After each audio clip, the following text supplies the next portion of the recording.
What's up, sluts? We're watching the Japanese dominate the pipe. And that's not a euphemism. That's just snowboarding talk for we're having a good ass time. I am going to switch it off of Bad Bunny, folks. I forgot about that. Actually, you know what? Fuck it.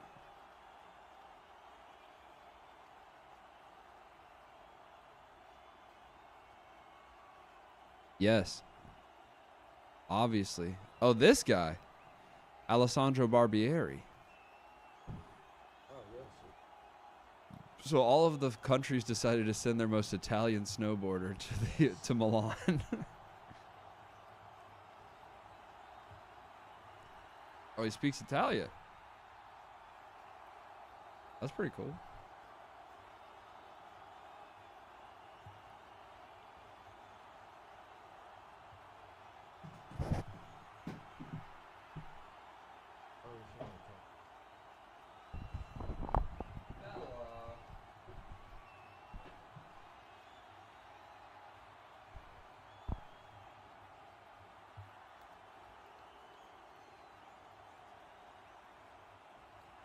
Oh, it is Friday the 13th. Oh, yeah.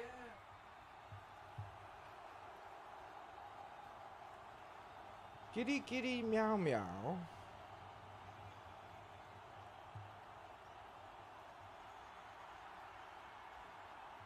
This is where we feel at home anyways. We're both coming through.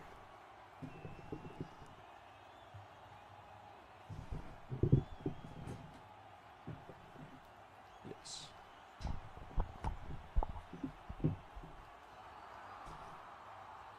To the VIP, to the VIP, hey.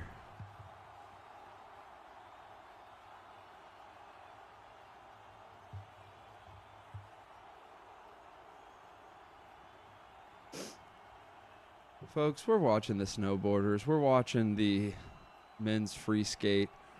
We're watching the men's skeleton. It's just a goddamn gold medal day.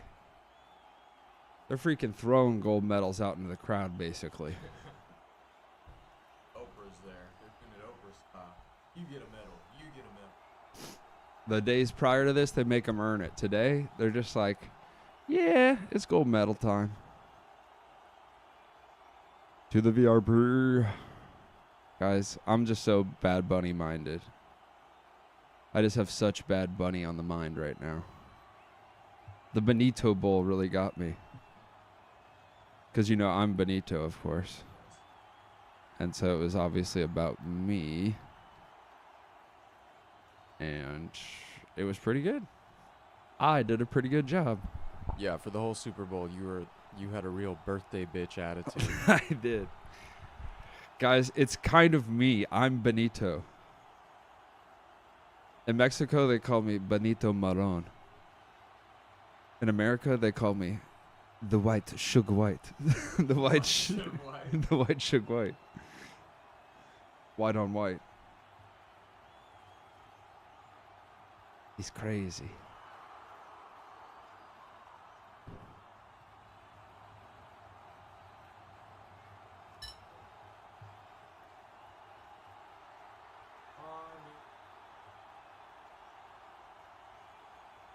Let me play Mario Kart. In other words, please be true. The skeleton does look wild. Especially, like, I didn't realize how much, like, bobsled. Like, in luge, they just do one kind of yoink, you know? And in skeleton, they run and flop on their belly. That's so much scarier. I don't know why anyone would agree to do that. Like, imagine doing that, just scared shitless, and then you get last. Yeah, imagine doing that. Don't qualify for the Olympics? Up on a turn. Yeah, yeah. You're paralyzed. You're going ahead. Uh-huh. Yeah, no, I can imagine all that.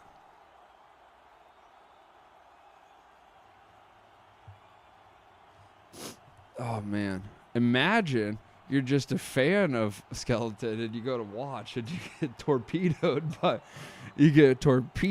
by the sole Iranian skeleton guy. That would be one of my. I don't want to die silly. You know that about me. That would suck. That would be really one of the silliest ways to go. I would not be happy with that. At least there's honor in dying for your country as a skeleton player. But if I'm going to represent or just support America, and the Swedish player puts a hole in my head by falling off the course, that's gonna ruin my whole life. That's gonna be a big smudge in my reputation.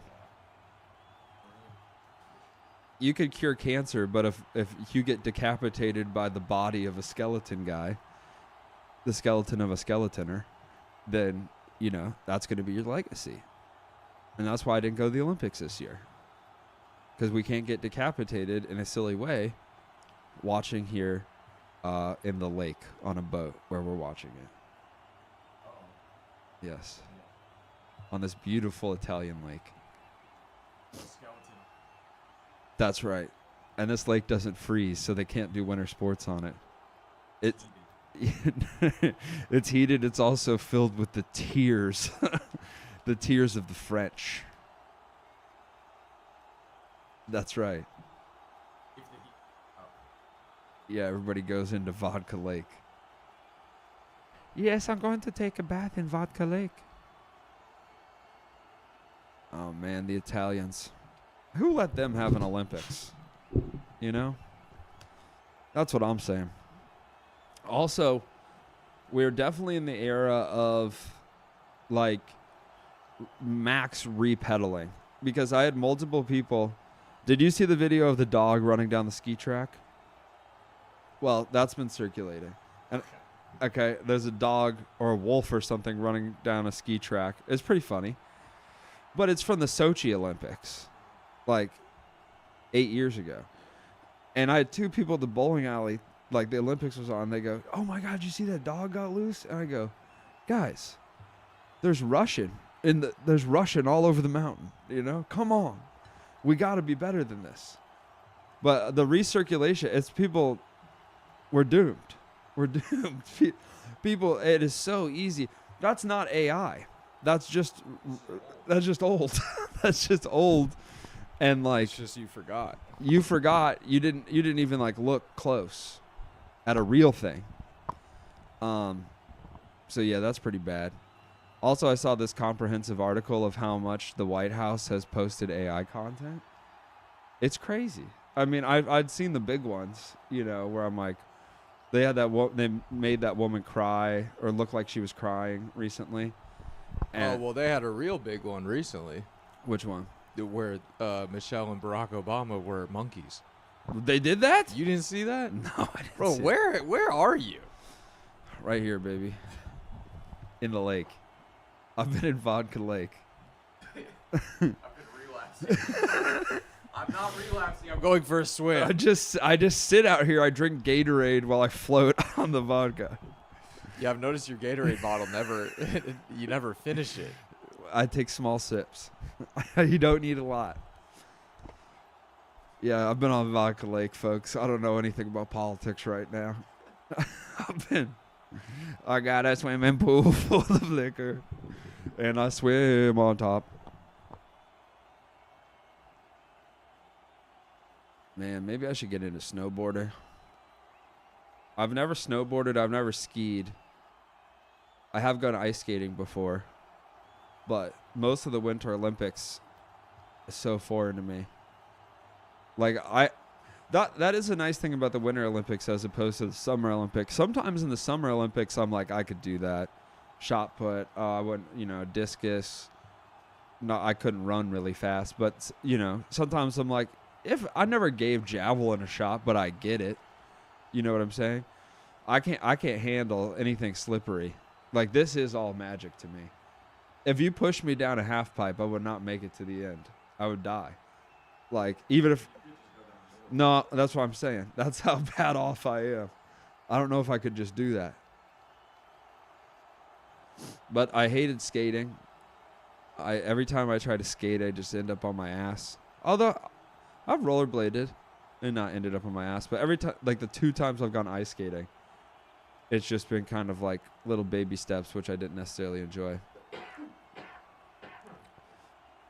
But yeah, so all the respect in the world to these guys. Curling, even curling, that's the sport that where you're like, I could do that. And actually, I will say this. The one where they run with the guns, you know that one? I do think I could do that one. The cross-country skiing. Yes. Have you ever cross-country skied? No. It's hard. I have heard that. I've heard, well, everyone tells me cross-country skiing sucks. And so I don't really aim to do that, but no, it does seem like it sucks. It seems like it's just really awkward running. Which doesn't seem nice. Like if you had duck's feet and you had to run. You don't lift the skis. You scoot them? Yeah, but so they have to, it's like hard to, you have to like really work to keep them in line. This sounds awful. Yeah. We did it once in gym class. Really? Yeah, in like elementary school. Like with actual snow outside? Yeah. Oh. We snowshoed too. Oh, that's cool. Okay. Okay, see that's That one was way easier because you just fucking walk. Everyone thought that the skis were going to be like walking, but it's not. Snowshoes. I have worn snowshoes. Those are nice. And that's the difference between a Wisconsin physical education and growing up wherever I grew up. Because we did a whole semester on square dancing in PE for my class.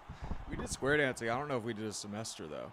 We did a semester of Tai Bo. Did you do Tai Bo? No. Do you know about Tai Bo? I do know about Tai Bo. Actually, I like doing Tai Bo. We talked about this because I think that was your teacher just writing off buying Tai Bo. Buying Tai Bo, yeah. Shouts out. Yeah, we did Tai Bo. We learned how to score bowling, which I still remember. I never lost that, and now I do use that to some degree. That was useful. We did a lot of weird stuff.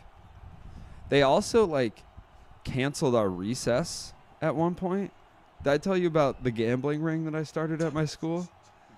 Okay.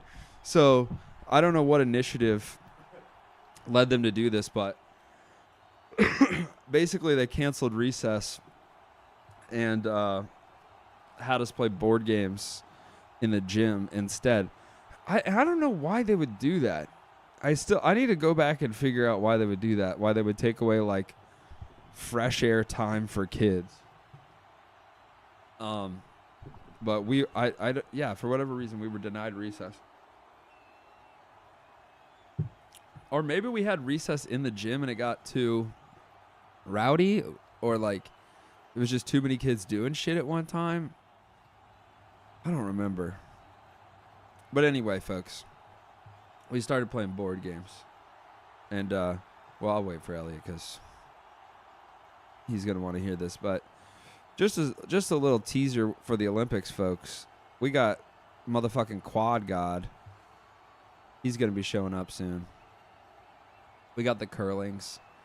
We got the snowboarders. We got skeleton. All things happening at the same time. Gold medals are about to be awarded. And we got that guy that's on the red zone. I can't even remember his name, but, you know, he's got that big head on him. Okay, so we had to play board games instead of physical stuff. Yeah, I like how you're saying it got too rowdy. There's like fucking 10 of you. Yeah, that's true, but that's the thing is they had 8 grades do recess at once in the gym. And so I think that was so there's like 30 of you? Yes, but the range is in kids, you know what I'm saying? So you got a 6-foot kid and a baby. I think maybe that was it. I don't really remember, but it was short-lived, and they had us play board games. And so I brought in cards, right? And I started like a poker group. And what I would do is like the office had like the secretary's office had like a little, you could buy erasers and pencils and like little school shit, and like erasers were like 5 cents a piece or something like that. Whatever. So I had all my friends. We would go buy. Those were like our chips, like stuff for the, and then we got caught because I tried to cash out. I tried to be like, I want to return 100 erasers for $5, and they're like, why do you, you know? So we got found out, but it worked for a while when it was what? Yeah, but it worked for a while because they let us do it on a smaller scale where I was like, I have 5 erasers or whatever. But like the first big pot that someone brought in, they were like, what are you doing? So that was pretty fun. And that might have led to us being able to do physical activity again. So I'm kind of a hero. Michelle Obama would be proud. But yeah, man. If you go to a tiny school, there are some advantages, but there's a lot of disadvantages. I always think the number one advantage that I will always be grateful for is the absolute lack of tryouts for sports teams, because that has given me a confidence in life that I probably would have never had otherwise. I do still maintain that I'm good at most sports. That makes sense. That's where that comes from. Yeah. I do still see every sport and go, yeah, I'm on the team. Okay. That makes complete sense. I was wondering where that came from. Yeah, it comes from never being rejected by any coach.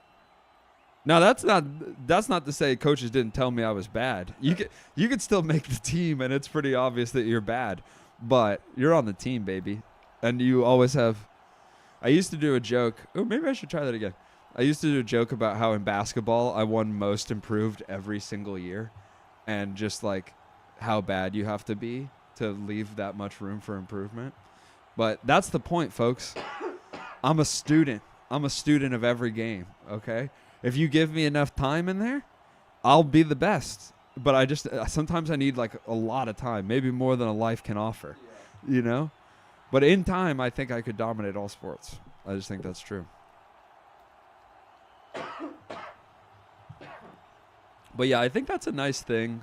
At least like, you know, okay, I'll say it like this. Like me making the basketball team, right? I would have never made any other school's basketball team. Like I did end up growing to be tall, but I would have been rejected many, many times before I reached like 5'5". But just the fact that I, limped onto my basketball team has allowed me to play recreational basketball against comedians at such a high level, And so I think if you go to a really small school, you'll always be a better athlete than most comedians are. And so that's it. Like I learned how to dribble, I learned how to play pickup basketball. And that's important. Going to a bar Yeah. at 3 p.m. on a Thursday, Okay. you're a better athlete than anyone you see in there. Exactly. And that's what you're saying. That's what participation gets you. Yeah. Is Now going to a bar at about 10, 11 p.m. on a Friday, Saturday night, you're not a better athlete than people some of in them. there. Then some of them. I mean, some, but percentage-wise, a lot of those people are going to the gym. A lot of those, But comedians, Comedians, no. that's shooting fish in a barrel. Yes, but that's what I'm saying. If without that little bit of practice, without those 3 extra years of practice, I would just be your average comedian throwing shit up there, But instead, a lot of people call me Michael Jordan. They call me Luka Doncic. They call me LeBron Jr. They say things like that out there. A lot. And that's a product of being from a small town. Now, the other things about being from a small town that are hard is you've never had Indian food. You've never had Thai food. You've never had anything really besides pizza and Burger King until you're 19. But that's also can be a good thing because then you get to experience those things. So you're sheltered and your ego is overinflated? Yes. It sounds like. And it's fine if you move to a big city and you realize all of this, but if you don't... Oh, shit. Speaking of big city, we got a tumble on the ice. Now you bring up a great point, Elliot, because if you don't go to a big city and realize all these things, then you become an ICE agent. With that's kind of how you make that. But no, there are a lot of downsides. Asbestos. Every educational building I had was just chock full of asbestos. I mean, I was just talking to Tommy about this the other day. When they sold my grade school, I was like a sophomore in high school or something. I was done with the grade school, but they sold my grade school to a hardware company, and then that hardware company wasn't allowed to use it as business space because of the asbestos. And so now it's a storage unit because like they couldn't sign off on it being any business. And that's where I spent like the first 12, 13 years of my life. So, and then I moved into another asbestos building that they tore down my senior year. And then I was in the construction site when they were tearing it down, Breathing that shit in. when all that asbestos is in the air. And you knew the asbestos was in there? No. Oh, no, not until I was an Oh. adult. But, Okay. I mean, I probably could have put some. I was just too young to understand that, but someone did. And an adult definitely knew that. Still, they're like, we got to move all this shit. I moved all the shit from my old school to my new school. God, this is so beautiful. Oh, no, I was saying when they tore down the building and you were there, you knew the asbestos was in there? No, I did not. Oh. But, yeah, I mean, I just didn't know much about asbestos or mesothelioma or... Oh, you hadn't heard the commercials? I didn't. I'd heard that. I just didn't know that was about what I was gonna get. I just didn't know that was for me down the road. It's just kind of a word until it applies to you.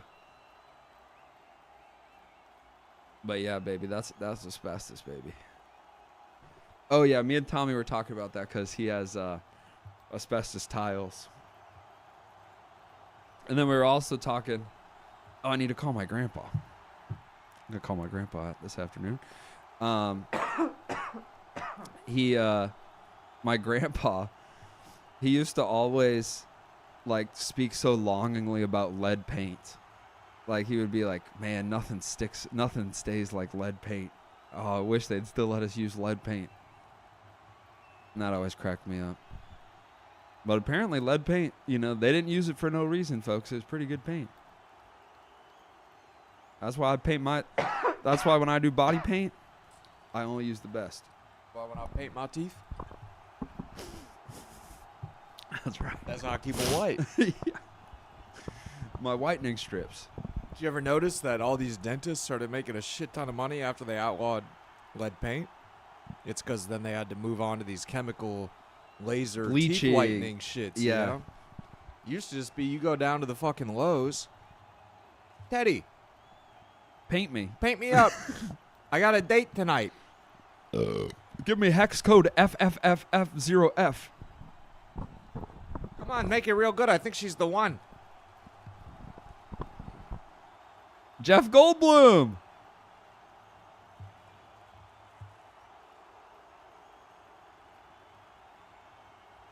Is he like related to this guy or something?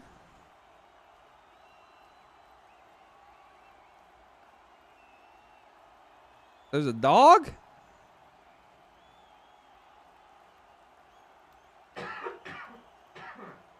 God, I want a dog.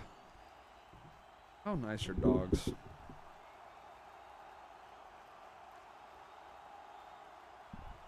Thank you. Oh, I think his parents died. Oh. Well, that's always awful. Both of them? It's a good hairstyle. It's a good flip.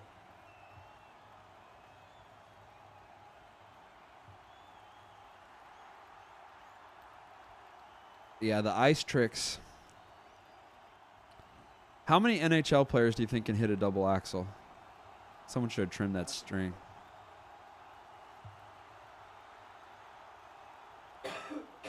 Because I feel like they're supposed to be such great skaters. Yeah, but spinning is... Yeah. the balance to land like that on one skate.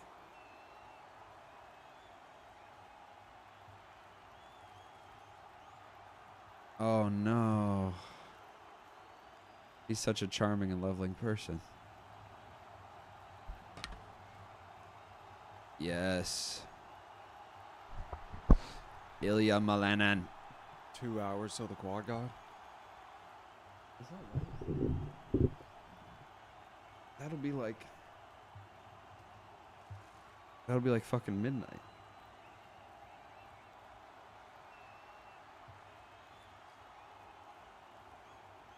Men's skeleton.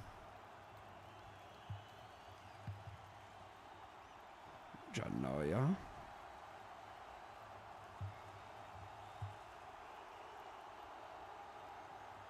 No, it says that it should be going on right now, men's figure skating. I don't know if it's just like a crazy long event.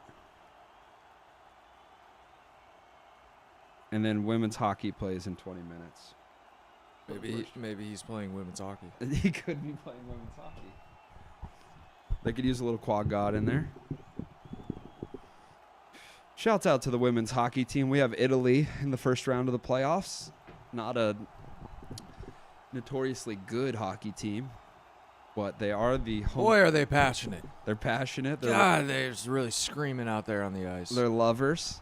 And they are the home team. So you have to remember that. The home team always carries an advantage in the Olympics. Now, I do believe, have you been seeing this? That for the NHL players, it's been an issue. The rink is smaller.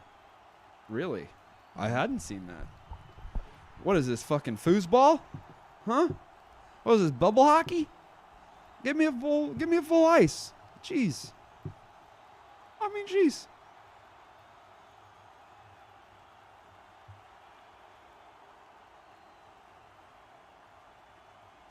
So there's no way. This must be like a replay or something, because I think Ilya already went.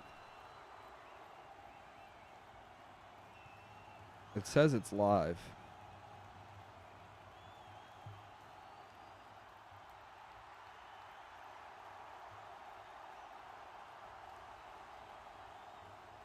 Oh, okay, I see. So there are.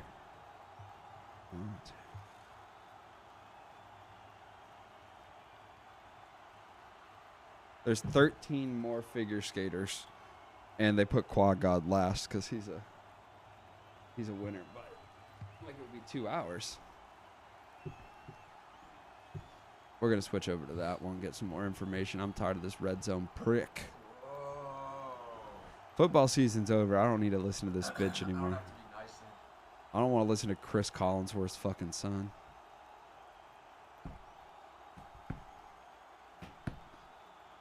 Crushing up pills. Grinding them up. Wow. I'm putting them back together. Reassembling pills. He's gluing all the pills I cut in half back together.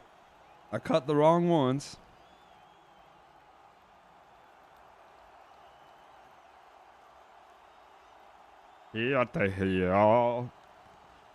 All right, folks, let's see. Men's skeleton. They just made it through Heat 3 with a British guy is winning. America's not even on the leaderboard. Excuse me. We have a guy in 12th. And then Dan Barefoot, who we talked about, is in 19th. But U.S. not putting together a good skeleton run here. And let's get a look at the medal count, folks. Where are we at? We're far enough into the Olympics we can start counting the medals. Wow, so Norway is winning. They were up. They got the first medal, and they've stayed up. Norway's got 8 medals. Excuse me, no. Norway has 18 medals and 8 golds. Far and away the most golds. Italy has 6 golds. America has 4. America, France, Germany, Sweden, Switzerland all have 4 golds. Italy is tied with 18 medals to Norway's 18, and America is in 3rd right now with 14 medals. So, Quad God, bring us home that gold. Let's get this medal count up, folks.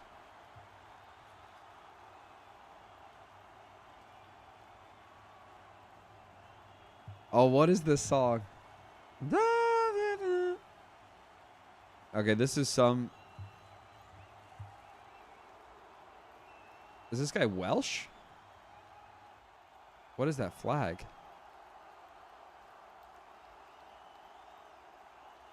Oh no, the Welsh guy's in first. What is Geo? Is that like Jordan or something? Oh, look at it. Look at it, folks. It's just beautiful.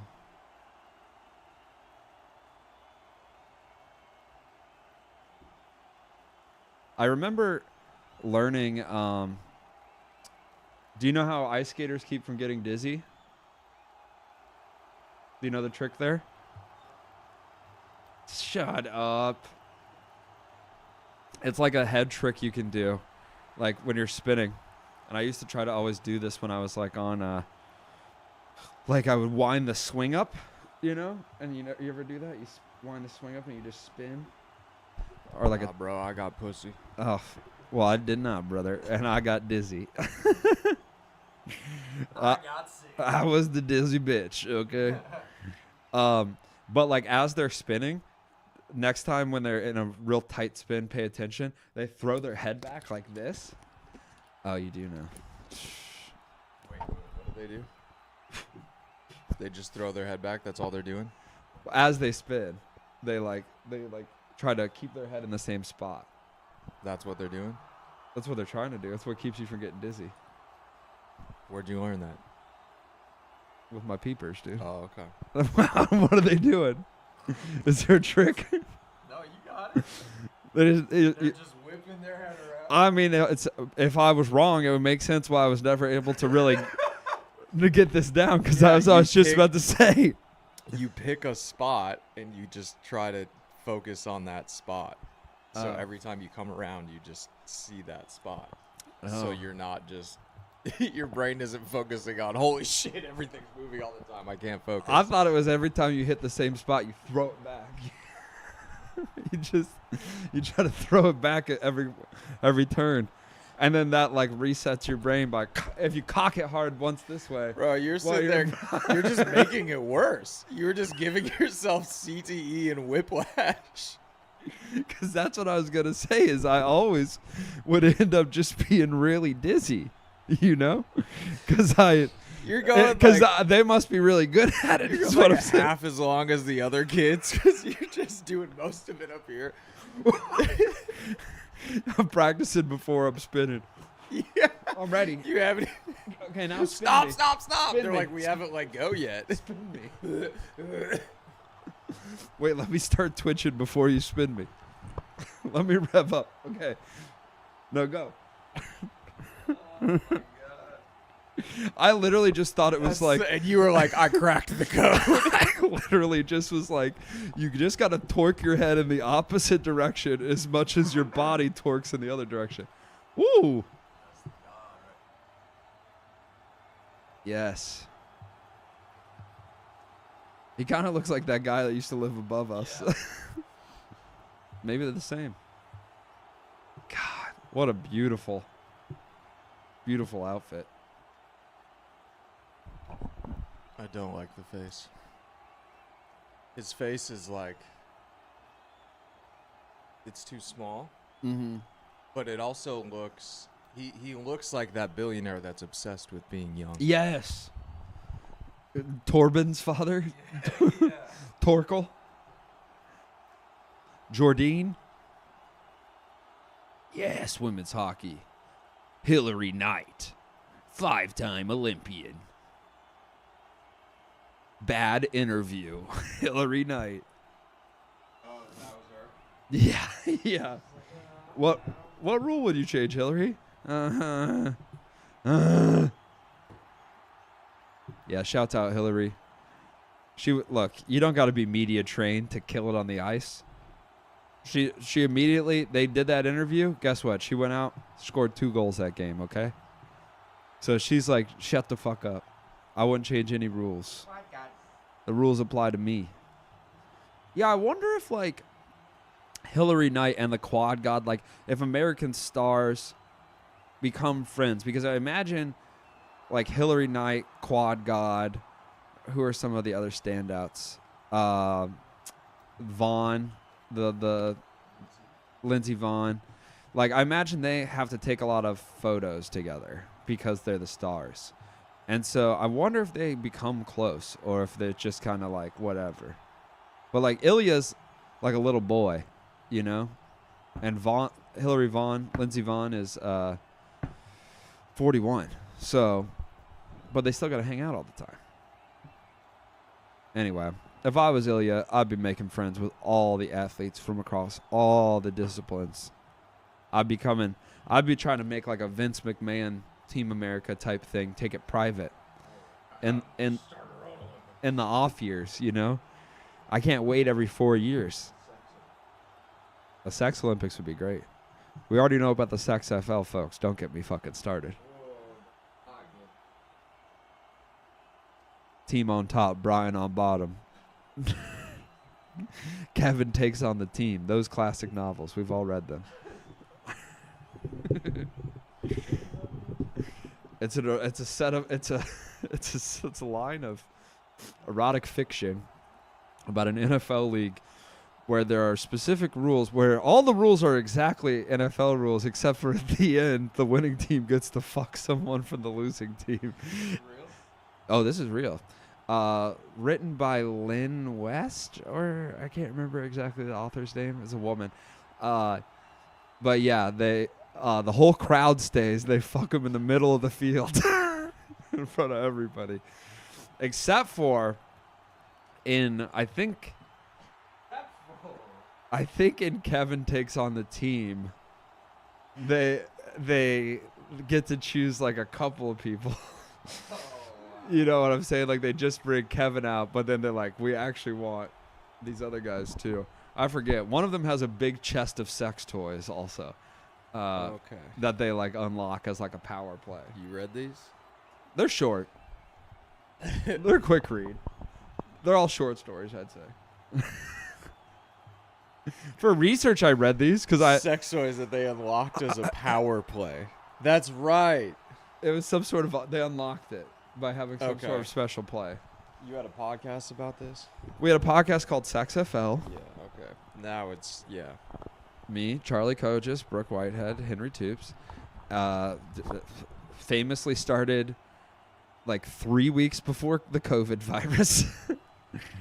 And I read those for research because our podcast shared a name, and I don't regret it. What a piece of literature that was.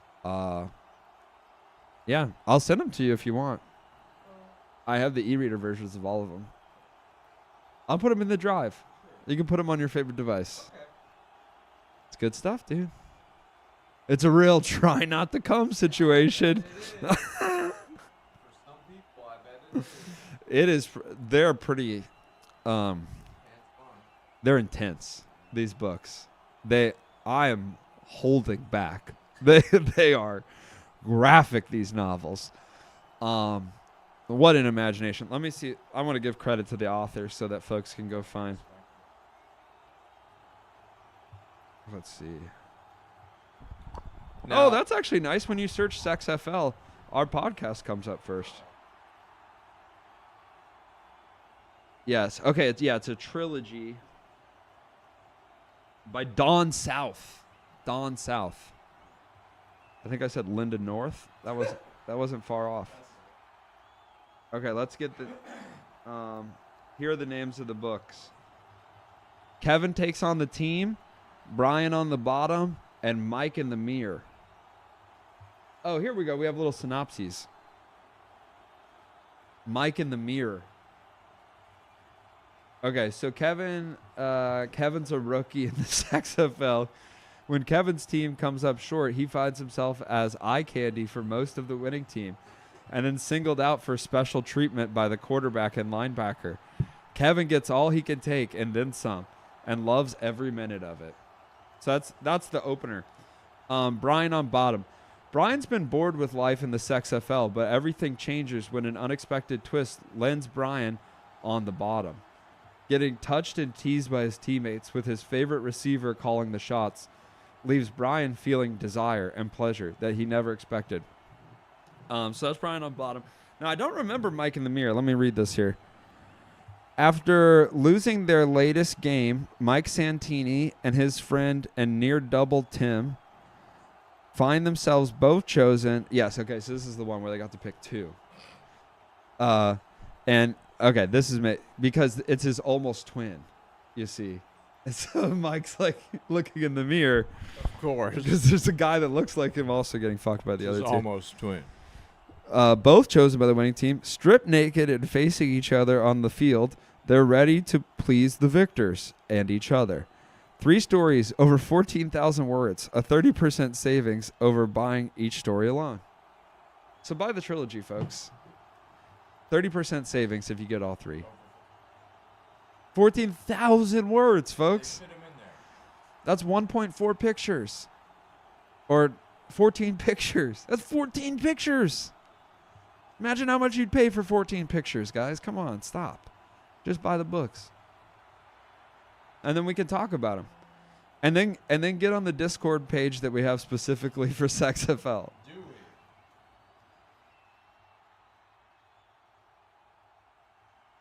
So funny. So funny. Bud Light's lost it, bro. You'd think that they would bring on Shane Gillis and have some of the funniest commercials they've ever had. And they've had funny commercials. But instead, they kind of suck. They kind of blow. Yeah, I'm surprised. And Post Malone. Yeah. I mean, they've had some kind of funny ones. But the Super Bowl one, that's not very funny. That's supposed to be the funniest. And you got all the guys there. Kind of the worst one. Was the Shane Gillis Post Malone one where they're like, oh, you can't drink on a commercial. 3, 2, what? Yeah. They've all been pretty bad. The one where he's like Joe DeRosa's a Bud Light guy in the crowd, that was probably the funniest one, and still amounts to not much. Let us write the goddamn Bud Light jokes, okay? So, here's a Bud Light commercial, okay? There's you're in the stands of a football game for a league called the SexFL, okay? And they obviously, at the end of the third quarter, for football games, they go last call, right? They stop selling beer after the third quarter. But in the SexFL, there's a 5th quarter of fucking, okay? So this commercial takes place like, get your fucking beers, get your fucking beers. So fucking beer is different. Fucking beers just hit a little harder, and they cost a little bit more because it's fucking time. But otherwise, they're the same beers. And then I would think maybe you'd want a little something lighter for fucking. get your palomas, You know, maybe like a spritzers. Yeah, spritzer shot. Yeah, Maybe, you know. a shot in a Mike's Hard here. Get your Boilermaker. And it's kind of the same commercial as the one that Shane Gillis has, but at the end, the whole crowd gets sprayed with a huge amount of cum, just plastered. And then that makes it clear that, you know, this is the fucking started. Drink your fucking drinks. No, okay, we can make a better Bud Light commercial. Let me think real quick. Okay, I'm from St. Louis. That's like Bud Light, you know, Busch Stadium. That's like Bud Light Country. That's where they make it, even though a German company owns it. It's Clydesdales. Yeah, why don't they have Shane Gillis like riding a Clydesdale? You know? Yes. There we go. There. Now we're thinking like actual fucking equipment. Yes. We come up with a just terrible loose idea. That we think is an alley-oop. And then we just put all of the onus on him. Yeah. All of the work on put him next to a horse. And then it'll just write itself. And tell him to go. And then we give ourselves $10 billion Yes. for coming up with that idea. Give him $5 million. We'll take 17 each. And then that's a good commercial. And then we'll spend $6 million on the Super Bowl slot. And then it just ends up being Shane Gillis being like, hey, what's up, horse? You know, I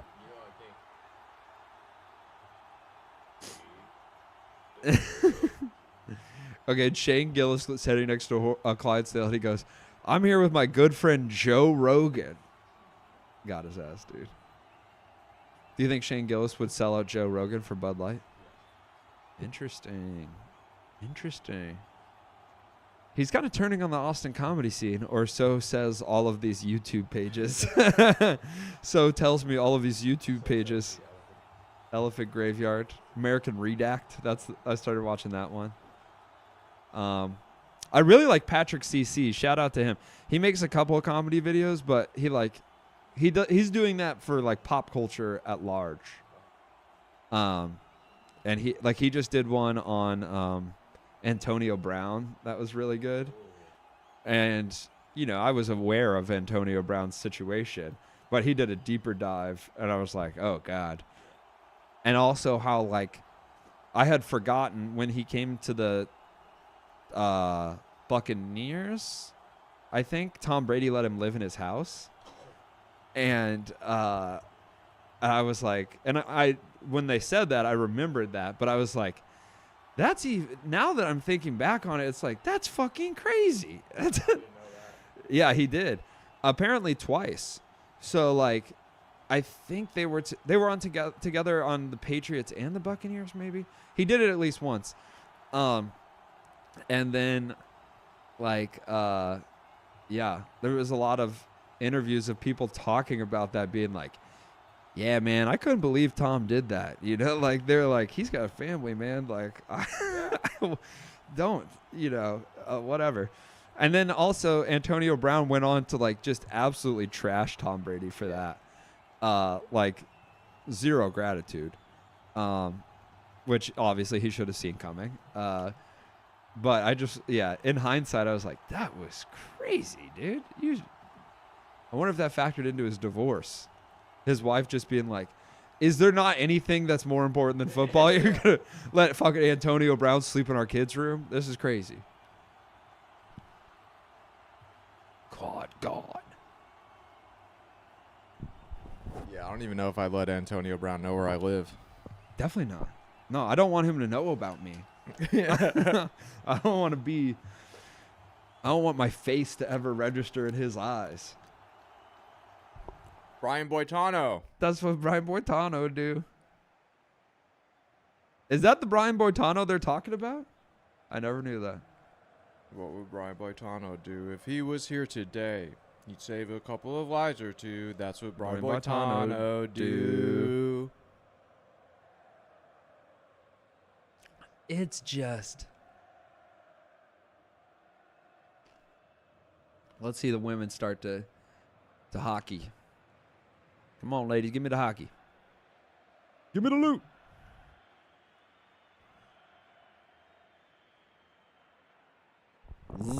You got a text message from your friend. From the earth. Freestyle skiing.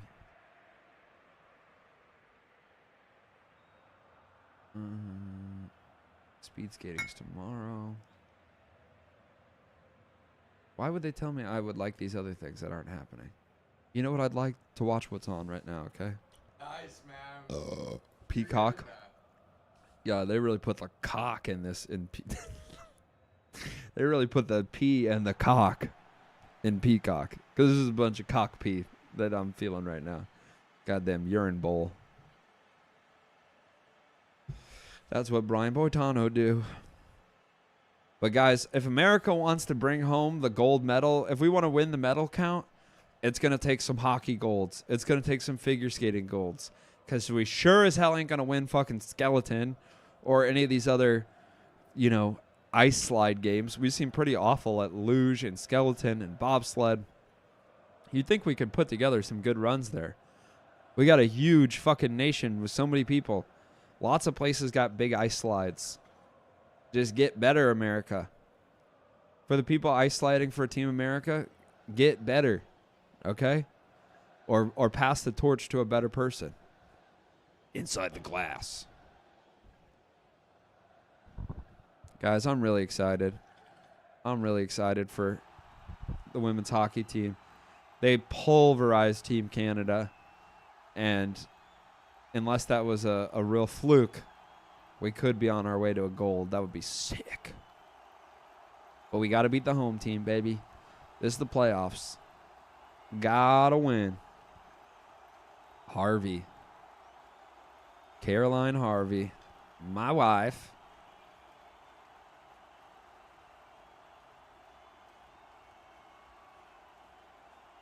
Oh, I just saw that, like, there's a college that's replacing their basketball floor with, like, LED panels. The whole floor is going to be like a big LED screen. And I was like, that could be cool for, like, the Harlem Globetrotters, but, like, I would imagine all players would be pissed off about that. That's a terrible idea. And if you look down, isn't it going to, like, be bright in your eyes? Again. Yeah. We'll make the floor LCD, and it'll write itself. And then fucking you have Joel Embiid falls on his back and cracks the panels. I can't imagine that. It doesn't make any sense to me. I mean, I guess I understand why they would want to do it, but it just seems like that's not going to shake out. Yeah, number 6. They also call her the professor of thugonomics. Because she gets up, she does a little rap. Cena style. I think she was kind of going down the list and, like, complimenting, you know, being like, Ashley, you beat the shit out of number 7 last week. That was awesome. Now, this guy, he rubs me the wrong way. I don't like him. I don't like how he talks. I don't like how he looks. But his outfits have been pretty fucking awesome. He had a sweater on. Yeah, he looks scary. Right? He looks like a... Gwyneth Phillips. That's the name. I think she's one of the University of Wisconsin girls. Layla... What was her? That's my favorite. Layla Marani? Layla... Anyway. I'll point her out when she's on the ice. She's 20-year-old from University of Wisconsin. She's fucking bad as shit, bro. University of Wisconsin's got this shit locked down.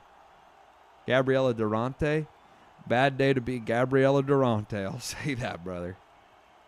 They're going to make this girl look like she's made out of holes. Like Swiss cheese. Or some sort of Italian cheese with holes in it.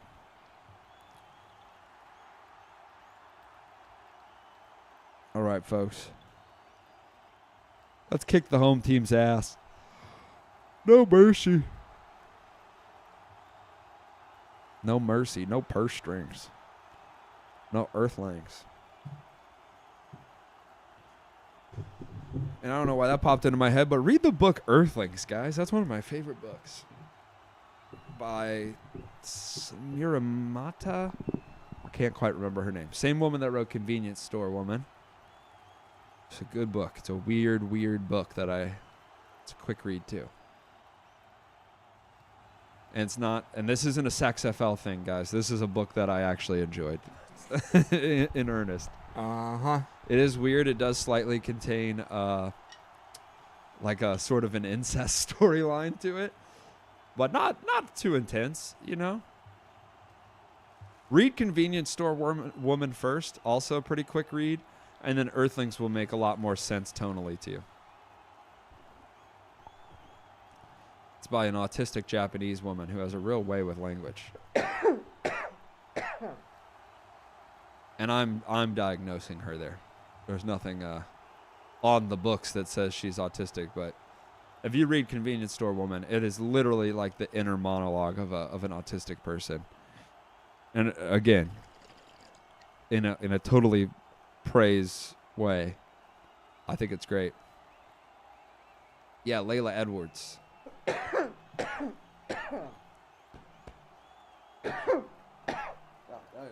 Layla Edwards, that's our girl. No.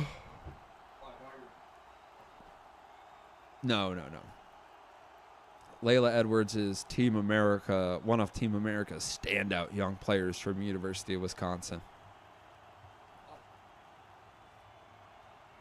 Oh, interesting. I guess that tracks. That's just another thing where it's like, you know, a lot of these Olympic things, you don't really like know how people get into them. Like, there was a girl that went to my high school, and she went to the national trials. I don't think she ever went to the Olympics, but she was very close in kayaking. And it's just like her family was really into that. But I feel like you just have to have a family that has like a niche interest to get into any of these things. Snowboarding, I get, like people like to do that. Skiing, people like to do that. But hockey, same thing. But curling or kayaking or biathlon or any of those things, you kind of have to cultivate that from a young age. My cousin was a very good figure skater, and then she quit because she didn't like it anymore, but she was very good. Woo. She could do she could hit the spins, not quads, but you know, still impressive. And so you never asked her about your little whiplash. Well, she wasn't really spinning like that, you know. She quit when she was like 12 or 13, you know. But no, I did not.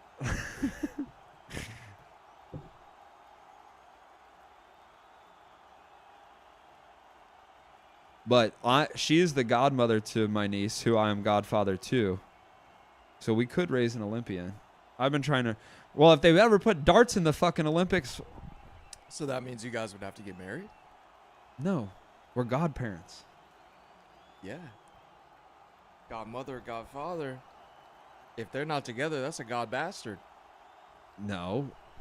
Well, we're real life cousins. Hey, yeah, you guys fucking set it all up, not me. No, my sister set it all up. Oh, that's why you're reading those incest books. No, God damn it. Family on top. I'm just trying to raise an Olympic niece. Family okay? above all. Yeah, maybe I should write a wholesome version of Sex FL. That's just, you know. Well, it couldn't be called Sex FL. It'd be called, well, we'll think about it. Whew. America's looking a little sloppy here up front. Not so bueno.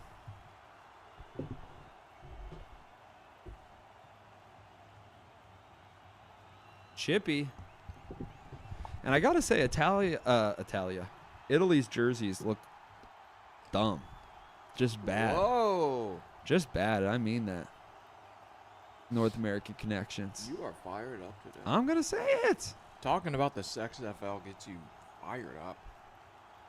Wait, how are these people on Team Italy? They just said they're American and Canadian. Yeah, maybe they're born in Italy. Or They're their defectors? Parents are Italian or some shit. I don't know. Dual citizenship. Yeah.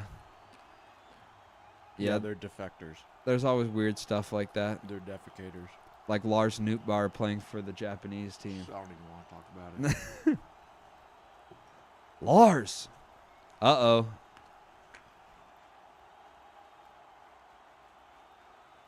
Okay. Nice. Italy's captain's going to the box. American women have been so money on the power play. You're in jail.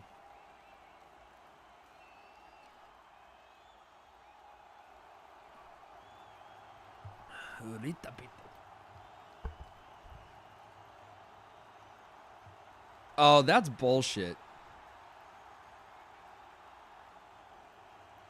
So that's bullshit. They both fell down. In men's hockey, that's not a penalty. But in women's hockey, you're not allowed to make open ice hits, which is bullshit. They can handle it. They can also do that in college. Like, it's an Olympic rule. Oh. So like, why are you protecting them? They're used to doing that, you know. Every other league they play in, they do that. Fucking Italy, don't kid gloves these women, okay? These are strong fucking women who are allowed to hit each other if they want. And I believe that. So they can't fight. No, well, you can't fight in any league. I mean, you can fight, but it's a penalty. Yeah, but I mean, they don't let them fight in the Olympics. I guess technically they can fight. Like they would let them keep going, but it's an ejection in the Olympics instead of just a penalty. Oh. So it's like, Fuck it. If I know my team's losing, well, that's what I was just about to say. That's when you're gonna see it. I'm about to punch a fucking when Bulgarian. When Latvia's down 9-0, you will see a fight. Probably not in the women's hockey, but in the men's hockey, absolutely, you're gonna see that. Like you're gonna see Chechnya, you know, take their last shot. You know, Go. if they can't put shots on goal, they're gonna hit a guy. No, that's a great part about hockey, and I think the beautiful thing about hockey is when two guys get locked in, they start fighting each other. You do kind of have to let them go. You can't, you know, you don't want to get in the middle of that. You're just gonna get hit. And that's nice. You know, any other sport, the refs get in there, they'll take a couple punches, they'll push, whatever. They'll go, guys, stop it. You're friends. You're friends. But if a ref tries to get into a hockey fight and ends up taking a punch to the face, there's no, you know, trouble against the player. They just go to the ref. They go, "What are you doing? Yeah. Why would you do that?" In basketball, if two guys start fist fighting and a ref happens to step in the middle and get hit, both of those guys could get kicked out of the league. That ref is dead.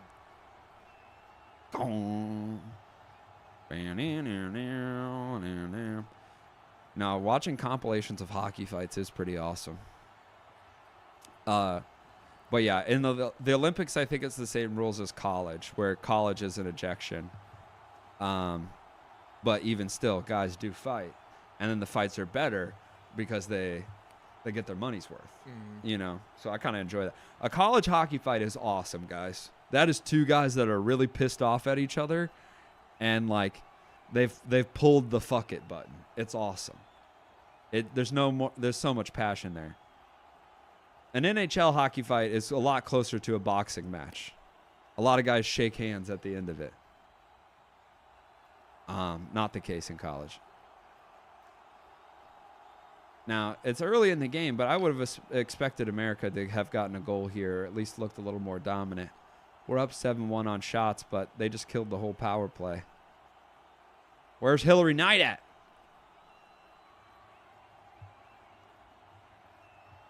Scobora.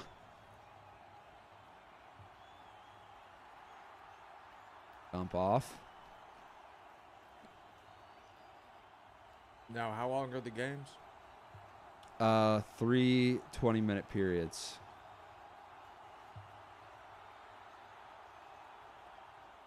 Three 20-minute periods.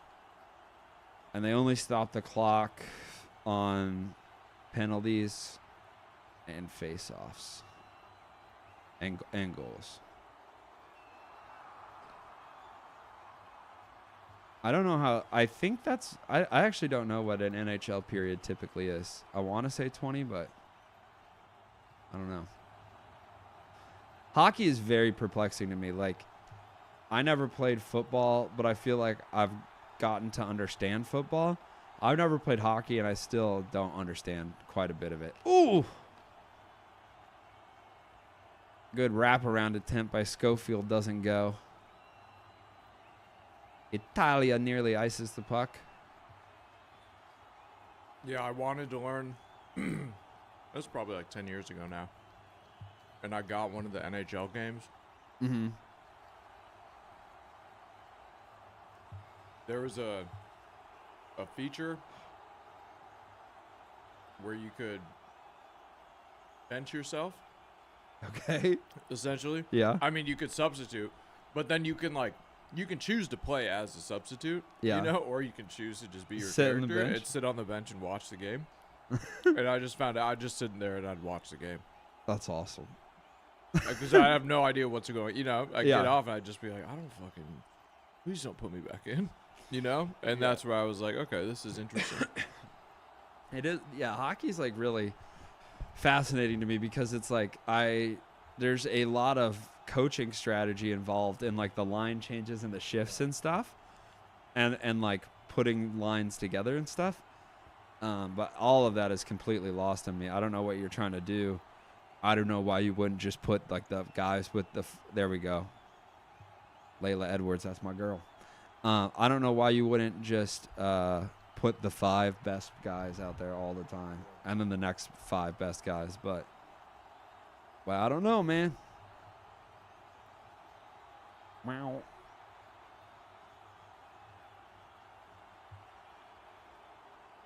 What a pairing. Show? Yeah. Reggie Dinkins Daniel Radcliffe is in a show. with Tracy Morgan and Bobby Moynihan.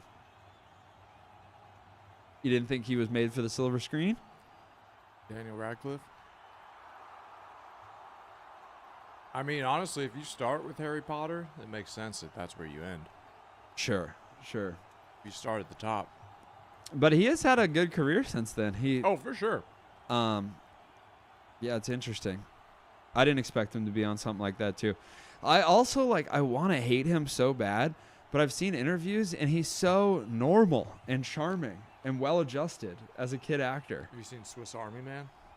No, but that's what I was just about to bring up is like that was like a, he's like indie, he's an indie darling for that. He's indie coded. Yeah. That was That movie where he had the guns like stapled to his hands. I don't know about that one. You don't know about that one? But Swiss Army Man was the Daniels brothers, the same ones that did Everything Everywhere All at Once. So he's in tight with them, and they're like, that was the movie they did before Everything Everywhere All at Once. So I'm surprised he didn't work with them again on their next project or something. Or that they haven't started a next project, honestly. Guns Akimbo? Oh, no! Woo! Hell yeah.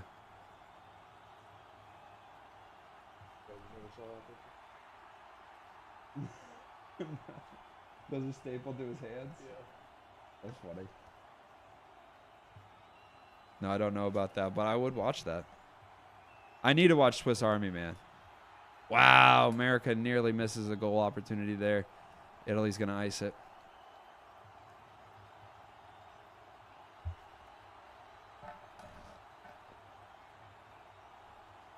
We should get the Olympic rings tattooed on us. Just because, because of how much we care. We're almost athletes with how much we care. Yeah, I went to the Olympics as a fan, for being a fan. And I didn't go necessarily. I watched it, but I was a big fan all year long. Being a fan is better than being an athlete because my career is never done. Exactly right. I qualify every year. Yeah.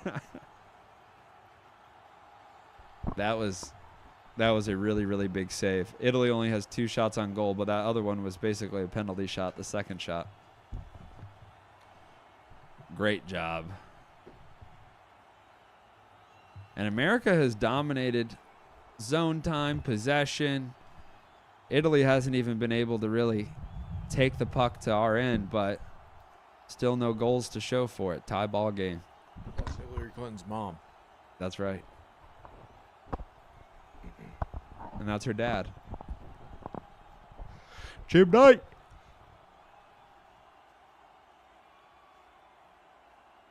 She's actually Suge Knight's niece.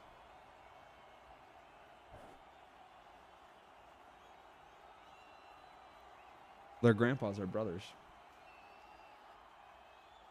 Sexually brothers. Sexual brothers. Oh, wow. Is it in? Yeah, that's actually my cousin. I mean, not by blood. Our dads are Eskimo brothers, but By life force. By our vibe. dads both fucked Carmen Electra. That would be nice, dude. If my dad fucked Carmen Electra, that'd be a pretty great feat. Does she keep it out? We just got to put one in and end this shit. You know what I'm saying? Ooh, puts it in the crease. No good. All right, rip one.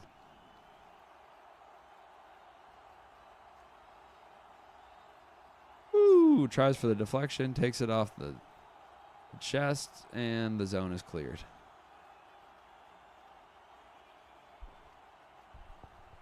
Keller, no good. Italy clears. And Italy just trying hard to clear the zone here. They're really not posing any attacking risk. Just being chippy. But America's also not really put anything nice on goal. We had a couple opportunities coming around the back of the goal to chip it in or force it in. But no big rips. No 3-point passing to get an open look. Just a lot of that. A lot of flinging right in the middle of the goalie's belly. Gabriela.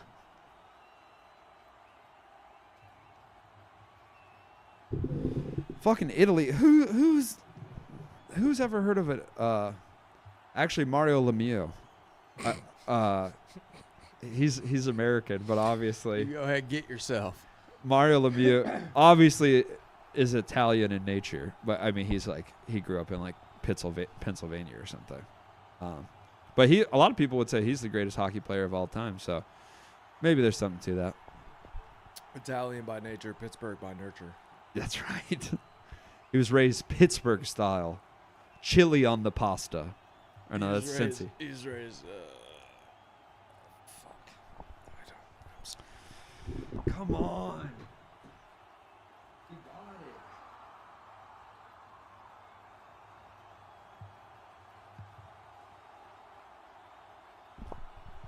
it. USA, USA, USA, USA.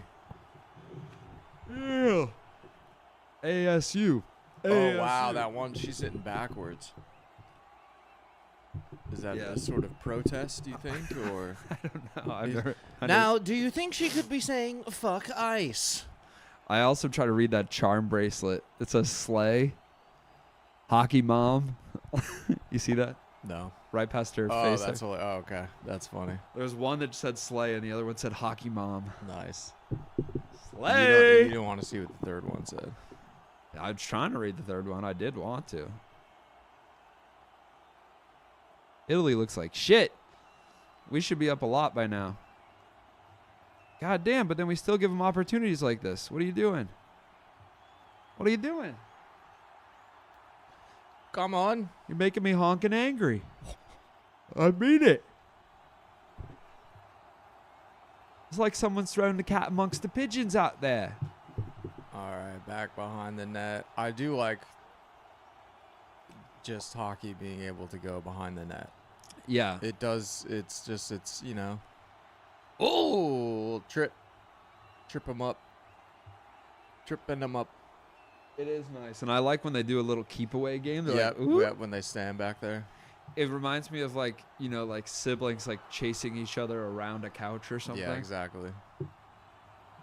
And then also, you know, the goalie's just in the middle. Yeah. The goalie's just there like, I'll do anything crazy. whoa.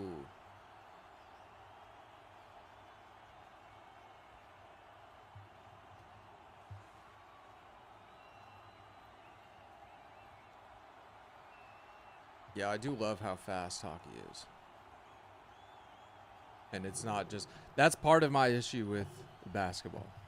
Is it's just Pace. score, you know? Yeah. It's just like, oh, they get it down there, they're probably going to score. You Yeah. know? More than likely, if they get it down to the basket, they're going to score. It's true. And that's why basketball only really gets interesting in like the last 2 minutes. Yeah, exactly. Yeah. Yeah, I do not like the look of that guy. He's like if a Skarsgård was the CEO of Vault-Tec in Fallout. What was the company we were looking at last night? The Palantir. Palantir. Dude. He's got stake in Palantir. Dude. I need to look up that company that's building the fucking vaults that Epstein was on the board of and then they just scrubbed his name. They're still building the vaults? Yeah. They built one on his ranch. Oh no. But it was like straight up vault tech.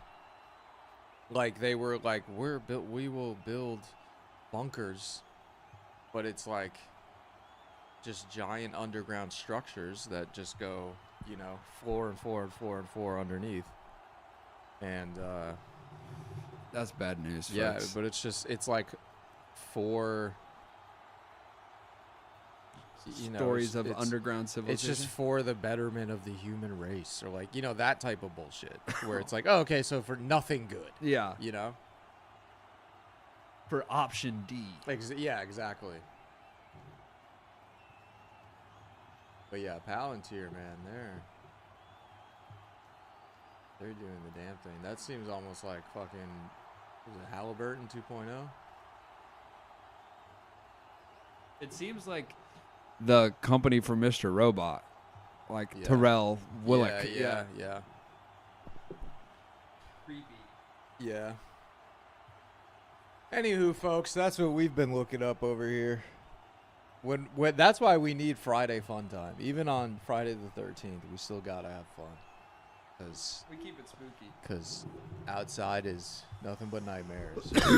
I do feel like Palantir awakens this new fear in me I didn't know I had, where I was like, you know, I've always, Lockheed Martin and all those, I'm always like, yeah, those are gross, you know, they make missiles, but like, I've kind of, at this point, I got them dialed in. I know what they are. Yeah. You know what I'm saying? Palantir scares the fuck out of me. Yeah. Palantir is like the company is like Dow Chemical. They're like, we're gonna, we're gonna do digital mustard gas. You know what I'm saying? Like Lockheed Martin's like, we're just gonna make a lot more of the same. You know, kind of your normal destruction. Palantir's like, well, what if we could make a frequency that would explode Palestine? You know what I'm saying? That's where we gotta stop. Yeah. People are like, you can't do that, you know, and then a couple people are like, you can do that? You can do that. And those are the guys we have to look out for. Yes. Because those are the ones that Palantir needs. They don't need everybody. They need one or two of those. How much would that cost? Yes. They need one or two of those. They need 3 guys that go for $1 million. I'll make a drone do anything. Ooh. Ouch. She went head first. Ooh. What? It's a dangerous play. It is a dangerous play. Oh, See, yeah. That's the one that just killed mommy. They keep showing him. They were talking about in the first game, they're like, that's Kendall's husband. And he was like holding their son. And they're like, and he has been carrying their son around for days. Physically carrying him. And I'm like, yeah, it's a 2-year-old. Just like, and he's a pro football player. He won a Super Bowl with the Broncos. And they're like, can you believe it? And I'm like, yes. This 6'7" pro athlete? Of course. Why is this notable? But, you know, good support from the husband. Woo! One-timer. That was a beauty, baby. That was a fucking beauty. And who else? Keller. Rips a one-timer from the blue line. Gets top shelf. Just an absolute. Right off the face-off. Keller passes out. Bounces back. One-timer.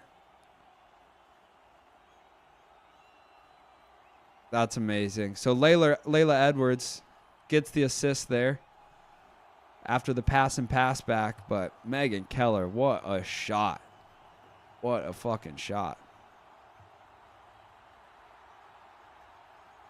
That is so unselfish. That really was. And good job by Layla Edwards to send it right back. She saw the shift. She saw the lane. That's just selfless play right there, folks. Stand up. Stand up. Mommy scored. Stand up. Don't be fucking rude.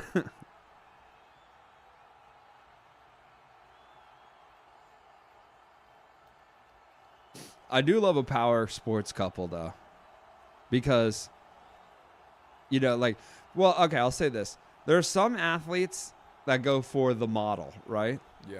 But then there are also some athletes that are just like really attracted to other athletes. Mm-hmm. There's a lot of situations like that. Muscle freaks. Muscle freaks. Like, well, I mean, there's a lot of NBA players are fucking WNBA players. That's like not a secret. And I think that do you think that's just like a height thing? You know? Like, do you think that if you're like 6'10", you don't really feel comfortable with anyone under 6 foot? Like, it's just Yes. too much? You do think so? You don't feel comfortable with them. Well, not. I mean, They're around. It's like like an elephant with a mouse. that's what I'm saying. That's what I'm saying, dude. Don't move too fast. I'm just saying, comparatively, you know, I don't want to date a woman that's 4'2". Yeah. You know, Some people do. Some people do, but those people are probably Shaq. Okay, yeah, Shaq is the exception. Shaq has dated some short women. But yeah, see, it's two flip sides of the coin. Shaq doesn't care about dating. It's an two athlete. flip sides of the coin. Yeah, that's right. Show me your flip sides on the coin. Give me both flip sides, would you? Shaq is the one that he just wants a hot person. You know what I'm saying? And then there's the but it's one or the other. Woo! That was truly a great save there by the Italian goalie Gabriella. Woo! And another really good one. She is post to post. That's really, really difficult to do. But yeah, I always think that's interesting. And I also see that like not in pro athletes, but like a really good high school athlete. I feel like that, like I personally know. I'm thinking of a couple. I don't want to personally know a lot of high schoolers. No, I don't. I don't want to name the You names. personally know? Yeah, please. That would incriminate you. Not Kurt. These are you people. know a lot about current high school I've- relationships with athletes. I'm thinking of a couple. Yikes. I'm thinking of a couple, both of which are much older than me, but were like exceptional. that are dating high school athletes. No, they were exceptional high school and college athletes, and they had children. And it seems like their sole purpose in life is to just make a better athlete, like to procreate and then have those kids be amazing athletes and have them marry athletic people who then make more athletic babies. And it seems like genealogy. I think you're projecting No. because I know that's what you want to do. I would love look, Yeah, see? I would love to have an Olympic kid, an NBA. You say, I think that's what they're doing because your brain can't even think of any other situation that they would be together. You know, you go, it has to be this because this is what must be done. You must make the future athlete, the RoboCop of No, that is of fucking high jump. That is what they think. Not me. They think that. And I would do that. And I would not talk them out of it. I would also make an Olympian if I had, if I was bringing half an Olympian to the table, we'll say, but woo! Woohoo! I mean, you could be. But this is why I only date women that like the saxophone, so we can make the next Kenny G. No, you could. Please do not ever do that. One is enough. Trust me. Oh, I forgot about how intimately yeah, Kenny one G. is enough. No, you could be half of a wizard, Harry. You could be half of an Olympic athlete because. But which sport? Exactly. Because think about this. Even if you had a kid right now, they wouldn't be able to compete until what? They're 18. Yeah. No. I don't know. Someone was just asking this because I was like, yeah, 18. But then I thought about like that. A lot of the gymnasts are not 18. Okay, so we'll say 16. Sure. 16 years from now, what's going to be an Olympic sport? Texting. Darts. Darts. That's true. That's true. If darts becomes an Olympic sport by the time my child is grown, then I will have. And that's why Fallon Sherrock hit my line, baby. Let's go. Let's kiss. Come on. What the fuck? They just did an air taxi commercial for the LA Olympics. What, like like air taxi, like travel to America? What's air taxi? To avoid traffic instead of cars. Oh, like helicopters and like shit? a giant drone. Oh no. Did we learn nothing from Kobe? I mean, come on. That's not going to help. Oh, it's not a good idea. The future is now. I didn't even know about that. I guess that makes sense. I know about water taxi. You know about water taxi?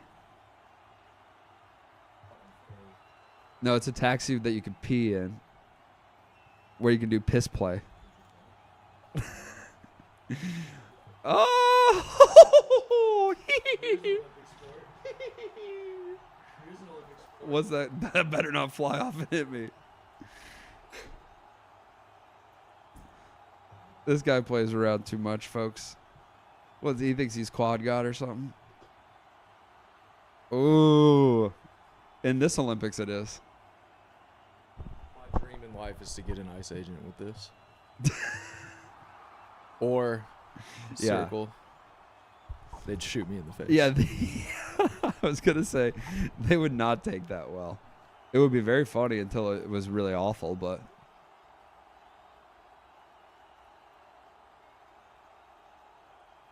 That, or I'd say you dropped your pocket and then point to the ground. That'll get them. Ooh. Kids used to do that in my high school, in the halls. How'd that make you feel? Well, see, I kind of went, to a different school than you, in the sense of I had like 2,000 kids in my school. Yeah, that's crazy. And they, all the classes were at the same time. So you had 10 minutes in between, and it was everyone moving at once. And I remember Mitchell, one day, they really, really made a field day of it. If you didn't have that far to go, you now had 10 minutes to kind of take your time. Yeah. Of course. And so they posted up at a really busy corner, and we're, watch out for that spit, just to see people stop, whatever. And that spit was a big one, and then you dropped your pocket. You dropped your pocket. Oh, what? But also at that time, it was like headphones and iPods were out and big. So Yeah. it's like everyone had one in, which everyone still does now. It's AirPods. Yeah, just on And the I wire. think that's a little different. It is now. Wow, this is crazy. I've never really thought about this. Get them. Coming from high school, Mm-hmm. and when iPods and shit really took off, Right. and it was like having a headphone in at all times. You'd put the wire up your shirt so they Right. couldn't see it. Like that was a big thing. Run it through your sleeve and go like this. Yep. And I'm sure college was the same way and shit like that. But I guess now it's just shocked me how much that, and it shocked me, and it shouldn't surprise me how that has leaked out into everywhere in the world. To where it's like people at their jobs. Do you see that? Yes. People That's at their crazy. jobs. People at their jobs will just have their headphone in and be listening to music. In a job where it's like, you shouldn't, what? Yeah. Like, or they'll just be on the phone. Yeah. We went to Walmart. I mean, Walmart's a fucking hellscape, but we went to Walmart and the cashier was just on. She was having a phone call. That blows the my whole fucking time. mind. That blows my mind. That was just, I was at a gas station last night, and they're always on the phone. And it's But like, also too, I'm like, yeah, that shouldn't surprise me because why not? yeah. If you can get away with it, why not? Right. And a gas station, it's like, yeah, who are you gonna talk to? Yeah. But yeah, watch something, fucking whatever. Read something. But yeah, just the amount of people that now, because you didn't see it as much when there was still wired headphones. Yeah. You didn't see it out in the world as much, I feel like. People walking and stuff, but Yeah, but it wasn't like you went to the bank and the banker fucking had one in. Exactly. You'd be like, Now- that's weird. Yeah, you'd be like, can you take out your goddamn Coldplay album or U2 album that got pushed onto all your shit for a second? I'm trying to talk you out of that fee that overdrafted me. Okay. Greg Santos, that's his name. That's the comic. He opened for Michael Costa. Shouts out Greg. And this is a little preview of what my dimension in 70 years is gonna look like. I'm just gonna say random ass fucking comics who open. Back in the summer of 14, Greg Santos opened for Michael Costa at Comedy on Stage. I saw him walk his dog out the door. Mike Nichols, great joke about Trump. Great. Okay, Grandpa. Okay, Grandpa. He was the first one I ever heard to talk about eating ass. It was crazy. Opened my eyes, my hole, as I joked with him later. At the beginning of the Roaring '20s, he was great comic. He had great COVID material. He never stopped. He always was working through COVID, and that's what kept him strong. It was good. He had this joke about robots before there were really robots in the world. It was a hypothetical.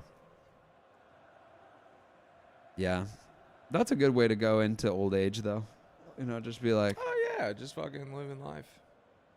you guys, well, you ever seen Mr. Show? Grandpa. Be like my grandpa trying to show me the Andy Griffith Show. Yeah. No, it's funny. Yeah, that honestly, that's gonna be me. That's going to be a weird feeling.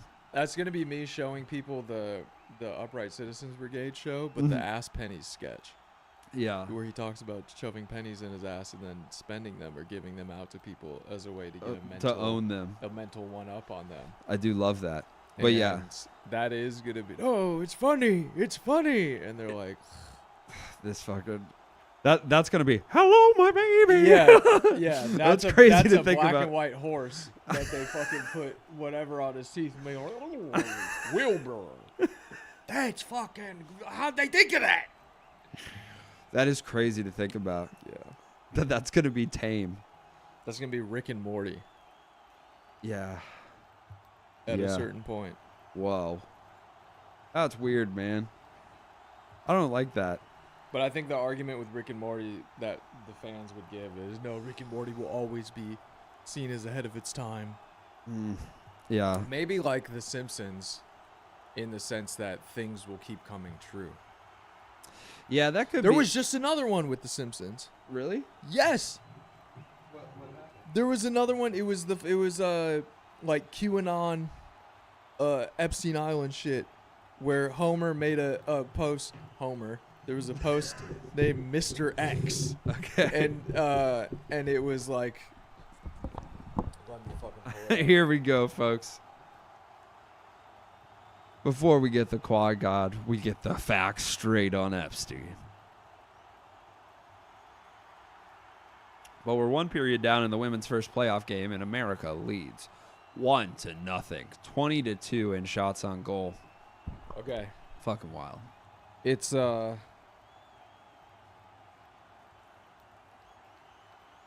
Mr. X's webpage. Attention, some crazy creeps on an island somewhere are secretly running the world. Shut up. Are you sure that's real? Yes. What episode? That's crazy. How long ago was that?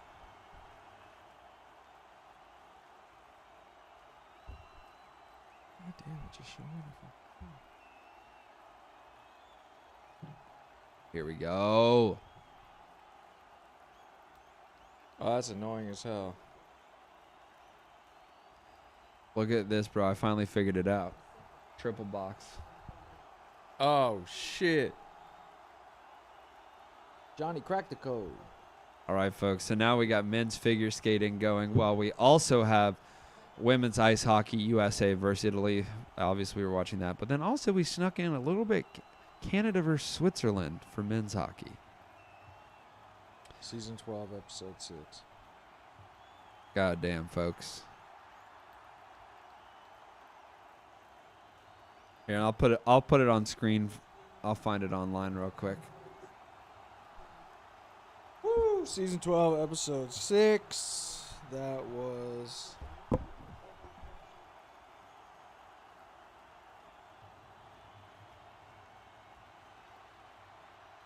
Hold me closer, tiny penis. December 2000. December 3rd. Oh, wow. That's at the beginning of Epstein. Are people insinuating that they knew something? Is there anyone from The Simpsons that... Did Conan go on the flights? Did Groening go on the flights? In the episode, Homer buys a computer and creates his own website to spread gossip and fake news. However, when Homer starts writing conspiracy theories about flu shots, he is sent to an island where people who know too much are imprisoned. Oh. The episode is called "The Computer Who Wore Menace Shoes," or "The Computer Wore Menace Shoes." Interesting. Okay, well, 1 second, folks. I'll put that in the back so you can play along at home. Oh, I do want to watch this. It references the 1967 science fiction series The Prisoner, which I have seen. Sounds like a good episode. Also updating the men's hockey. Canada scores over Switzerland here. Nice little chippy shot.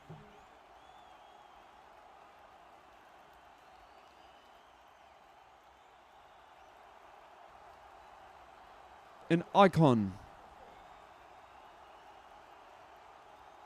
All right, folks. Here's the image in question. The Simpsons prediction.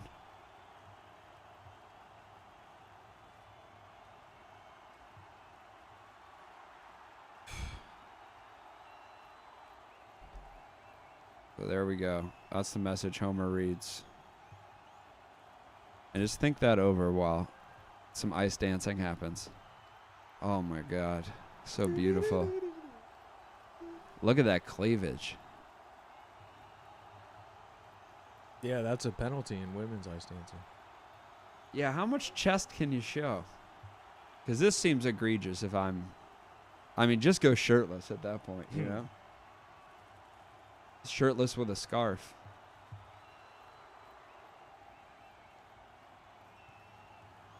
Very beautiful.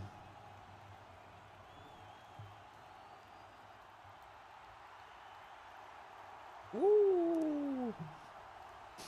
I think like ooh, did Switzerland score? Or was the previous game?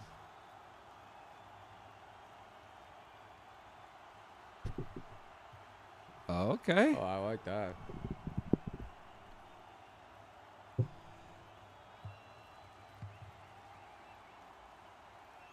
Yeah, I mean, if you can hit the quad, how much do they really care about this part? You know what I'm saying? Like, if it was just me out there and in between doing quads, I was just like, just building up speed, you know? What kind of score Just would I skating receive? around, picking up speed. Just kind of like doing laps until I have enough speed to do a Just crazy kinda trick. go over here, dude. Stop. Go the other direction.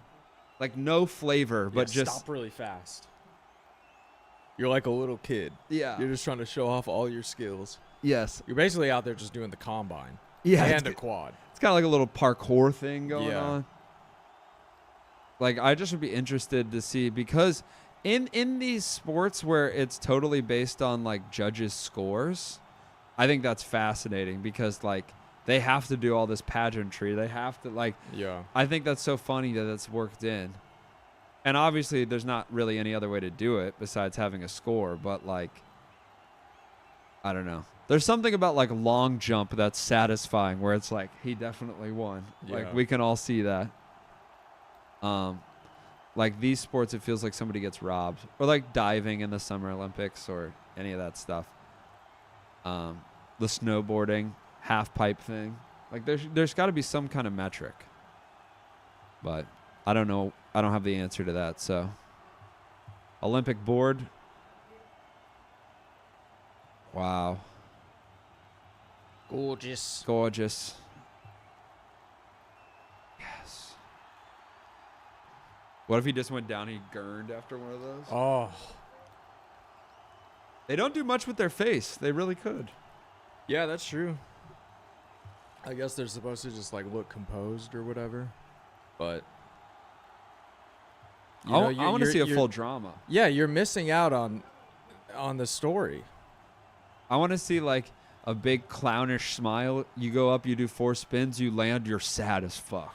Make me look like or fake me out, make it look like it's gonna be really hard, you know. And then you kind of throw a wink right before, and I'm like, what? And then you boom, bust it out.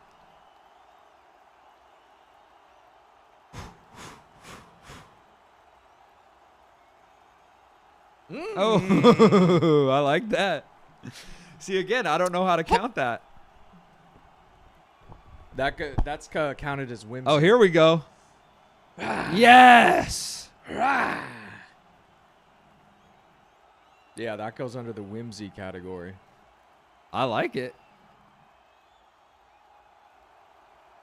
Oh, wow. He doesn't like that judge. That's, so that's why he chose. Yeah, it's bold to plant and hiss right in Yeah. front of the judge's bench. Moments. And again, folks, this is Homer learning about all that. This is Elliot, late at night, Dude, I'm informing himself. getting to the bottom. I gotta talk to Abraham.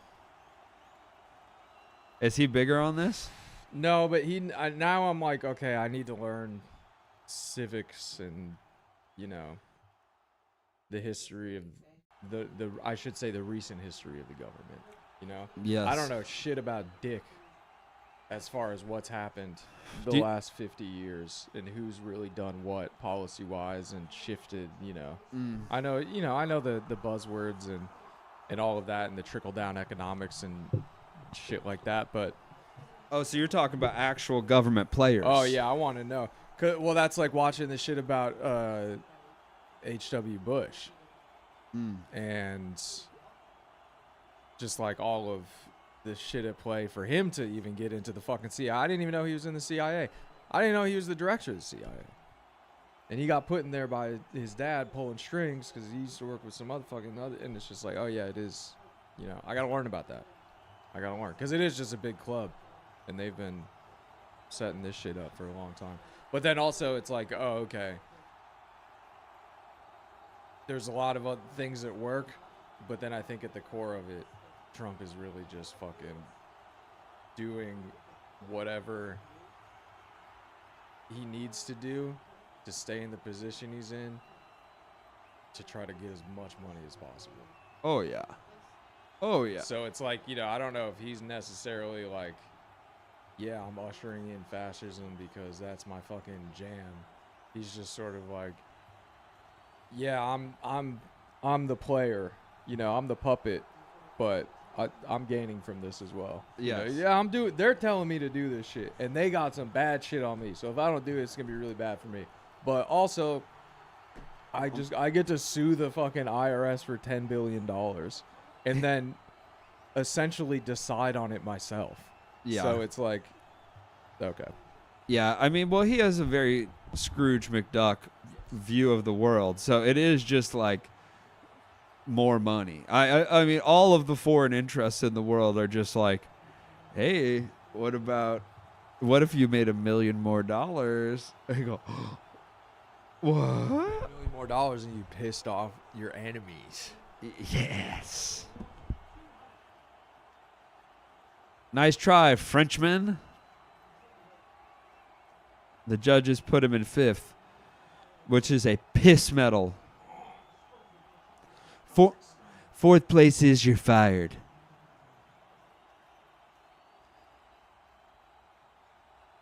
This guy's so funny, man. Guys, watch Million Ways to Die in the West. It's all right. Gets wicked weird.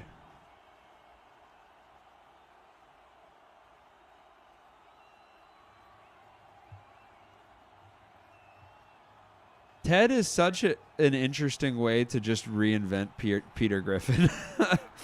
Like, it's exactly what it feels like. It's literally that. But, I mean, good on Seth MacFarlane, I guess.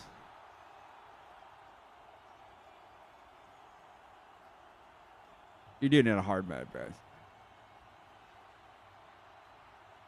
If you're messaging not on Slack, you're doing it on hard mode, bro.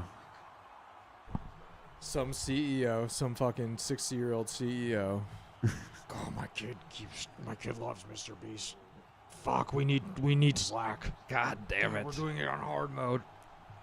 I don't even know what that means. I always liked whispering it at everybody's ears, but there's something to that. Everybody's working from home and shit.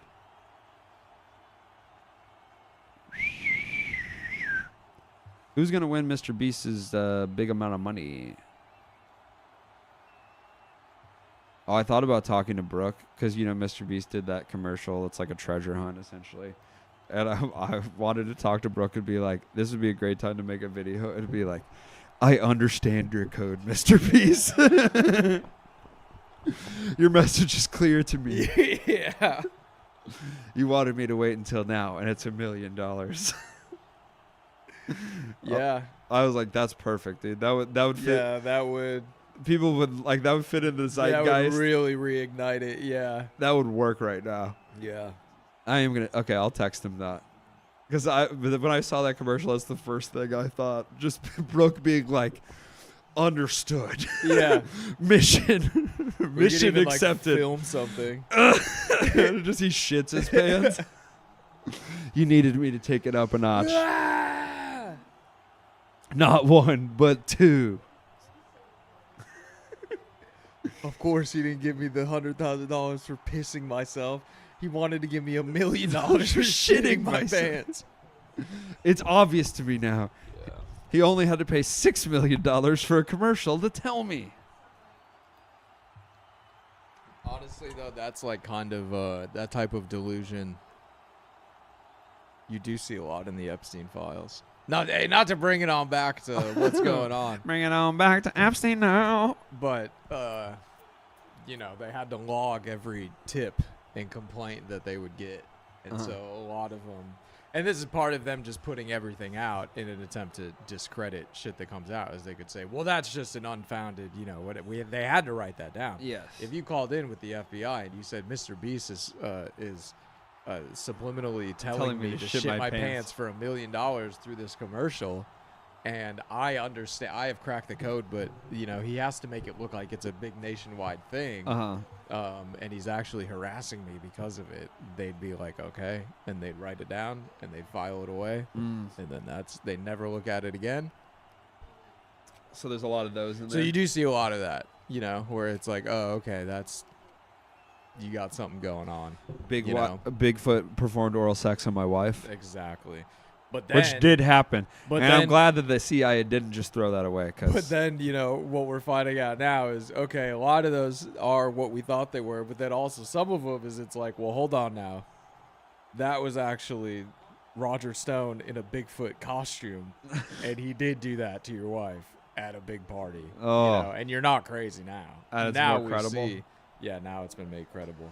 No. Because then it comes out, it's like, oh, hold on. He did like to dress up as Bigfoot and do oral sex on other people's wives at parties.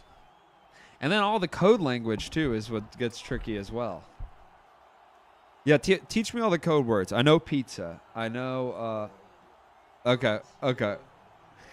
That's probably smart. We'll talk about it another time. That's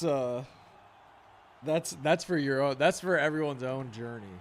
Okay. That's everyone's first step. That's how you kick in. Yeah.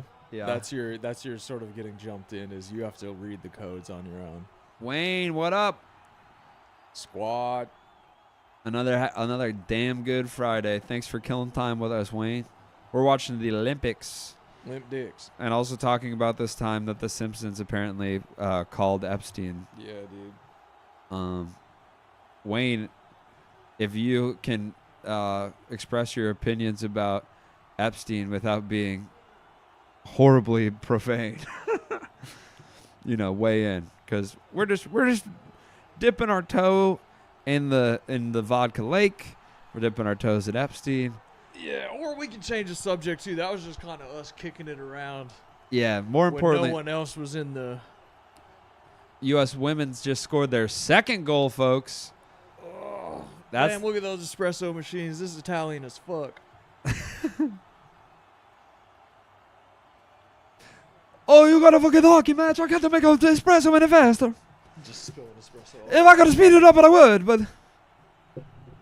Oh, is it Ilya's turn? Let's go. Or is he's warming up? He's warming up. He's in this heat. Guys, Ilya is on the ice. The quad god is putting it through his paces. I am a god. Who's a quad god?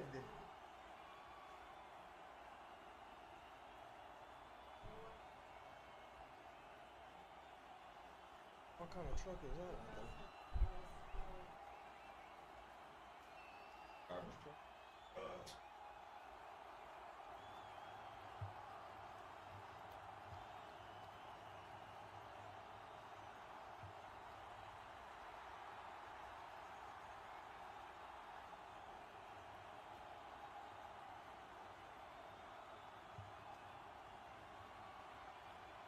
Done with that.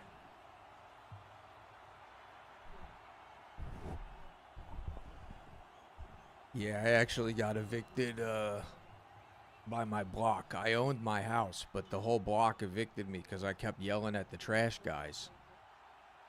I said, that's ours. Excuse me, we are a community. Stop taking that shit. Stop taking our stuff. And I would chase them off with sticks and guns. And so the whole neighborhood, they come, and they really made a point of telling me the whole neighborhood unanimously voted. Well, you know, and you always used to say this. You used to say, one man's trash is another man's little free library. You used to say that because there's Words all over that stuff. everything in there has words I can on read it. Yeah. There's a story to be told where there's words, there's a story. You say that all the time. And that's why people be like, there's a guy rummaging through my trash. There's a story, and you got a whole lot of words in that can. Calcium, sodium. Bicarbonate. What a story. Yeah. Who is the current Epstein? Everyone named in the file's old as shit. That's a great question, dude. Matt Rife. Mm. I think Matt Rife's doing honeypot shit. Well, so the current, everyone is old, so that means they're just passing it on to the younger, the younger people that are in the know. Yeah. I mean, Epstein had a fucking, his assistant or whatever, she was like younger, so. R. Kelly kind of is the Epstein of our generation. I was wondering this morning if they ever linked up. You'd think they would, They definitely, I mean, They Jeffrey had shared Epstein. interests. There's no way Jeffrey Epstein didn't know about R. Kelly. Oh, for sure. And then I think there's probably no way Jeffrey Epstein didn't know that R. Kelly was a pedophile as well. Yeah, but I think he was just kind of like, what do I have to gain Yeah, from R. Kelly? he's kind of got his own thing going Yeah. on. And Diddy. Yeah, I don't think he was like, at a loss for people to blackmail. True. And he's like, yeah, and he probably wasn't interested in people with so much like, stuff in the rumor mill. Like R. Kelly, he's like, if I have dirt on R. Kelly, I'm like the 19th guy to have dirt on R. Yeah, Kelly, yeah. But yeah, I don't know who the new one is. Woo! Big spin to start it off for this one. This guy. The Korean. Do you know what kind of music the Quad God skates to? No, but I have seen some headlines that there was an issue with a skater who was using like video game music. Ooh! Goes down. Ouch. The Korean takes a tumble. No, there was a skater who was using video game music, and then they like weren't allowing it. There was like a licensing issue or something, which was like bullshit. That's crazy. Everyone was just like, "This is insane. What are we doing?" And I think it got resolved, but maybe not. I would love like some Kesha, Wake up in the morning feeling like. And they don't say that part. There's a place downtown where the freaks will come around. Take it off. Yeah, that'd be pretty sick. I love Kesha. Woo! American women. Was that number 3? They might have just scored goal number 3, folks. Making the home team look dumb. Love it. Beautiful passing. Americans just looking fluid as all hell out there.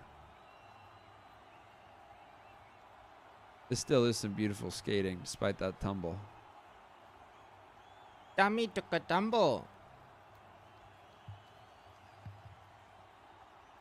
Does your rollerblading ability, has it translated to ice skating at all? I haven't been ice skating in a long time, but from last I remember, yes. Okay. Dan is a pretty good self-proclaimed ice skater Oh, okay. but he played hockey. Oh, okay. But he also broke his wrist trying to skate backwards on Lake Minota a couple of years ago. Okay. Well, So not very maybe cool. the lake wasn't smooth. Yeah, no, it definitely wasn't smooth. So they they cleared off a spot by him Mm-hmm. and made like a makeshift hockey rink, and it definitely wasn't smooth. Mm. And he'll admit that to you, that it was a bad idea, but he got cocky. Yeah, I remember giving him a tease for that. But it's cool. I love that in Madison, like because like Madison is an isthmus in Wisconsin, like the frozen lake culture. There's not really anything like that. Yeah. And like the igloos. I just seeing like Instagram stories of my friends that still live in Madison and all the shit they're doing out on the lakes. Actually, oh dude, have you ever like seen anyone shoot fireworks off on the lake when it's frozen? I've seen that a couple times. It's so fucking fun. Oh, nice, Layla Edwards. Another one. Puts him up 4-0. Let's see this one. Just a well-placed goal. Good rip. Good job, Layla Edwards. UW Badger.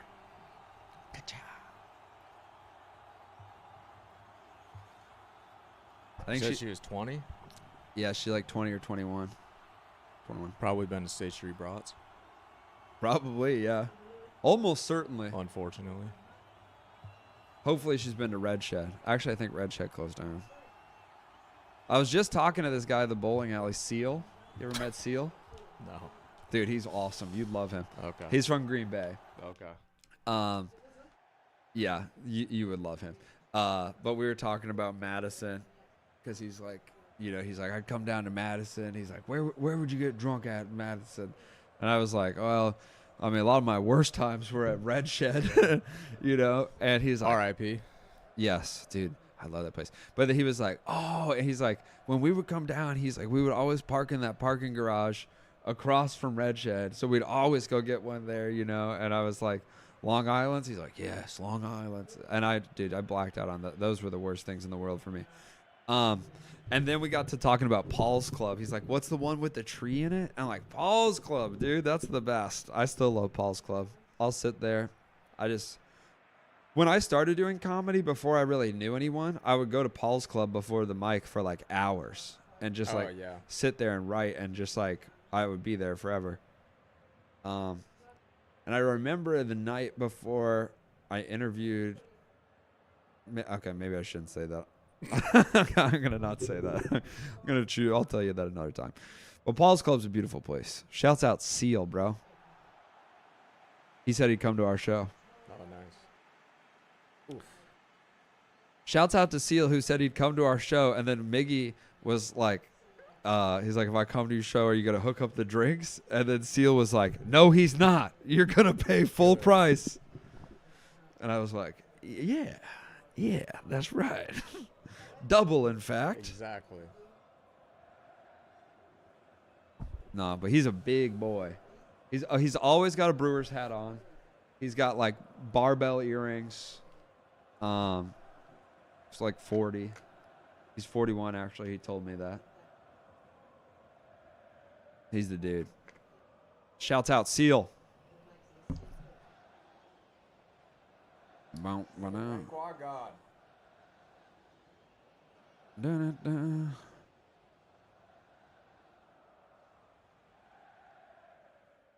Wow. It's a good back bend. Right on the back.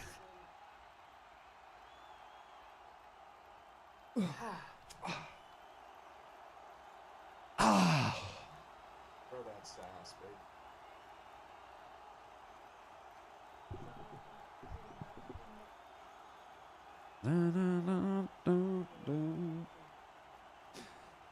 Oh, I definitely want to go to Korea before I die. I think that would be pretty fun. They seem to have a lot of. There seems to be a lot of things that are uniquely Korean. Such as. Like so esports for one thing, like their public esports competitions get like more than NFL stadiums hold. Like the O2 arena or whatever in Seoul is the biggest arena. And Russell Peters did it. So I just want to see anything there for one. Pro soccer or whatever. I think that's cool. Like they are the ultimate spectacle. And then K-pop, you know, obviously that's uniquely theirs. Korean food's pretty good. I think Koreans, like South Korea feels like, I don't know. Not, I was gonna say really westernized, but like it's like the Asian version of a Western world. Like they love products. Yeah, they do. They love, like, they just love buying shit. The Japanese like to be scared. Or like, have you ever seen like the mini food kits, the Korean mini food kits? Oh, the like little models? Yeah. You make like a miniature dinner. Yeah. They're the only ones that do that shit. Like, it's just like, that's awesome. You know, that's a whole. They create little markets of things that don't exist. You know, Kind of the new Japanese in that way. they are. They're like kind of like Like what Japan was doing in like the 90s and early 2000s with the little like toys and gadgets and stuff. Yes. Well, Japan had more of like a tech thing with the Furbies and the Neopets, and then Korea has taken that and made it even more kiddish Yeah. and playful. And I do appreciate that. Fucking bubble tea. That's a great example. Yeah. They put Gushers in milk. Okay. You know what? And instead of just calling that what it is, they're like, no, this is a whole market. There's going to be a Gushers milk store every mile in every major city in America. It's crazy. They're so good at making things to sell. But you're right. The Japanese were definitely on that kick first. Oh, we did just learn about this yesterday. Tamagotchis. The Wendover. Oh, yeah. It's Carlton Yachts. They're getting business. It's creepy. And they don't even go anywhere. I didn't even think about that. Yeah, If you just make the boat the destination. exactly. And that's why Ritz-Carlton's a good brand for it. What if you stayed in a Ritz-Carlton, but you didn't hear any horns honking?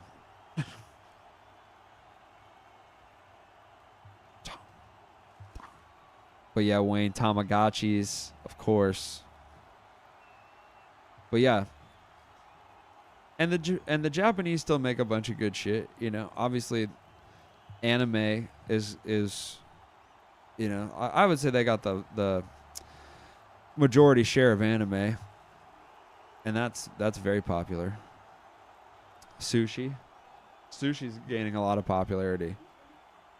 Oh, you've moved on to Japan now?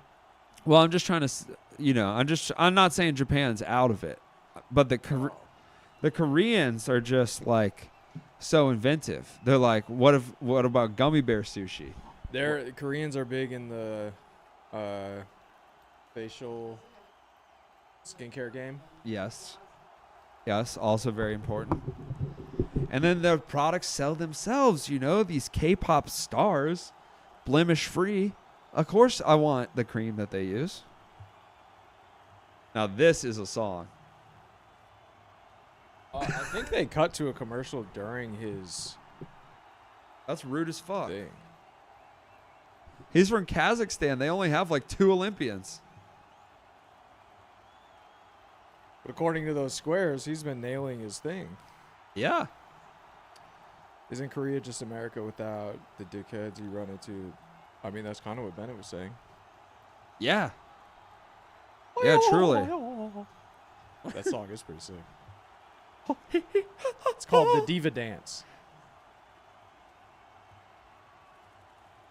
Oh, yeah. This song is sick. And they really like fried chicken in Korea. Yes. Oh, yes. So fucking good. The corn dogs thing, the Korean corn dog shit. Oh, yeah. You know about that? Again, they're just so food. They really nailed food as well. Like they're like always trying to like they are like Reese's in the way that they are turning out new foods. Mm. Like they're just like make a new one. They're the Reese's of Asia. I'd say that. Say it. I Then would say it. I would. South Korea is the Reese's of Asia. Clip it. Wayne, do your thing. They're voiced by Will Arnett. What's that? A Korean guy? Bom, bom, bom, bom. Oh, yeah. Yellow diamonds. Yellow diamond look like me. Oh, I guess I can do that. I got that at my disposal. Let's see. That was the Kazakhstani guy. Let's see here. Now, the nice thing about the quad god going last. Oh, he's last? Yes. Is they will do the medals. Because otherwise you'd have to wait and see, you know. They're going to do the gold medal right away. Let me see where we're at. Oila.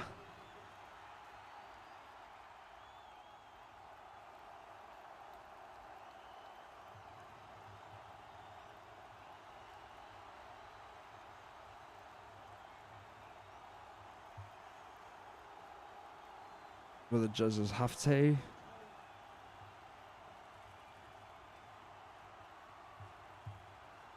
Oh, so there's like the judges and a technical that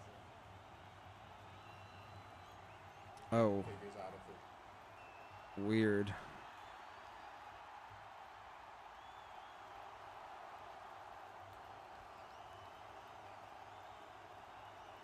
Pretty good. Okay, it looks like there's 3 more.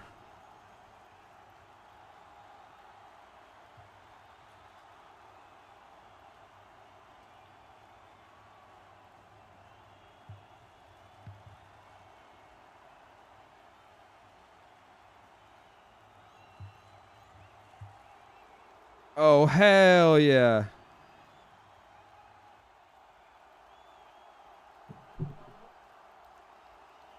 The Kazakhstani guy. He's in fucking first. Mikhail Shaidorov.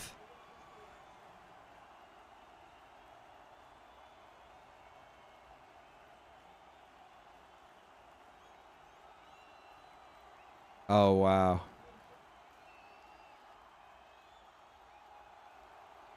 That's amazing. Shouts out, Mikhail. That was a beautiful performance. 4 remain, and Mikhail sort of. I'm not gonna butcher it. Hold on. Mikhail Shaidorov sits alone in first place right now. And I obviously didn't watch all of them, but I thought that was really fucking good.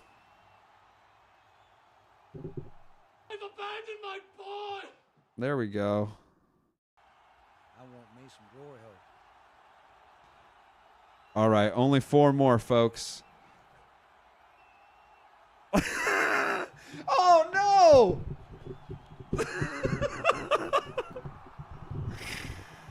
Oh no! I hope we can rewind that. That was the funniest start ever. Oh, god damn it, Peacock.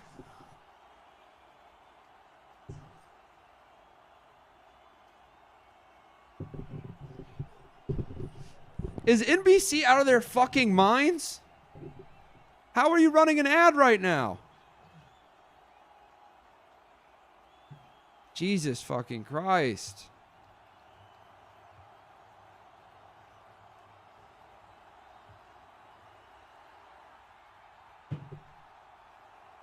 That's horrible.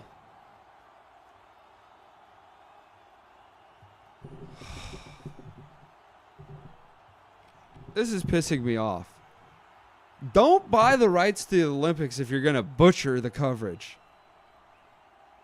Now I missed this guy's whole fucking skating performance. Literally, there was so much time where they were fucking around. You could have played an ad. You played it the second he starts? Can I rewind this? At least I can rewind it, but...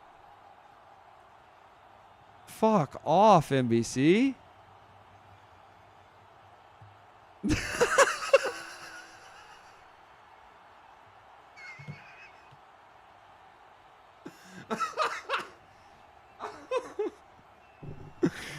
Okay, thank God we could rewind. Oh, that's so funny. Okay, I'm gonna put us on pause for a second. I'm gonna get a soda, and then me and Elliot will watch this one together because that is a funny beginning.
All right, folks. So there's only 4 left, and I paused so Elliot could see the beginning of this Italian guy's skating set because this really caught me off guard.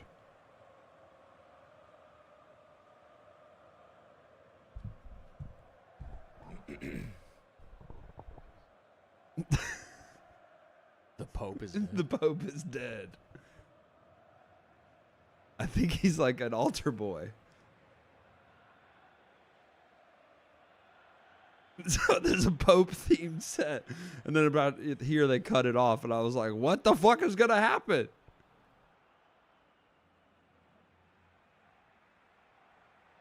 Ooh.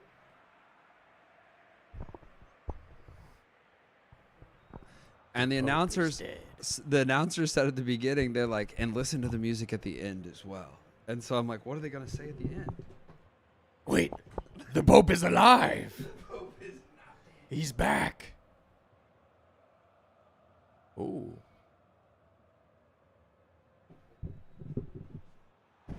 And if that's Italy taking a shot at us because the Pope is American and we've invaded your territory, They're saying, yeah, he's basically still dead. We do not count this Pope. this Pope is the realest Pope that's ever been. Oh, also the Kazakhstani guy with that awesome song. Yeah. He's in first now. Okay. And he cried big tears of joy, and his family hugged him. It was beautiful.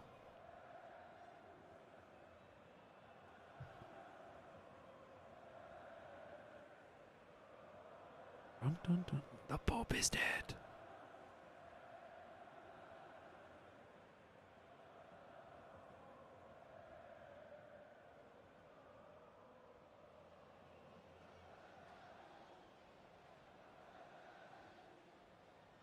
You better pull out a Bible. Yeah. Oh, there you go. Thank you, Father.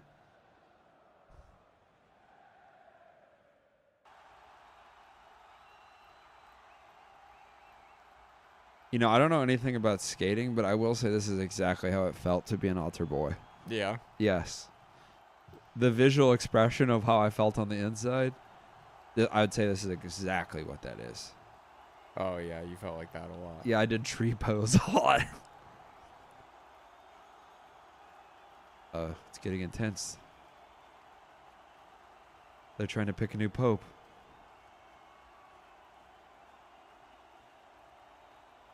Oh, wow.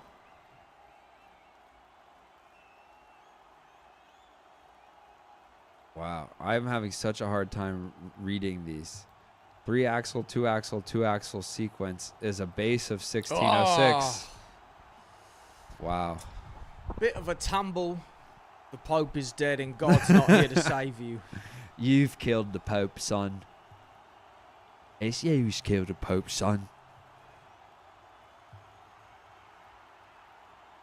He's also, you know. Dun, dun, dun, dun, dun, dun, dun, dun, dun, dun.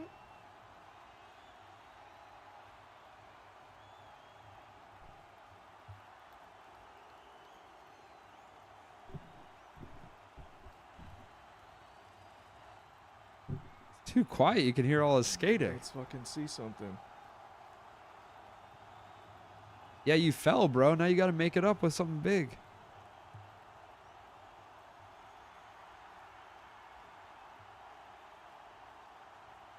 A costume change. Okay, here we go. He is the Pope. That was the costume change? Oh. Put that shit above your head. Go clamshell for me, Grassel. Come on.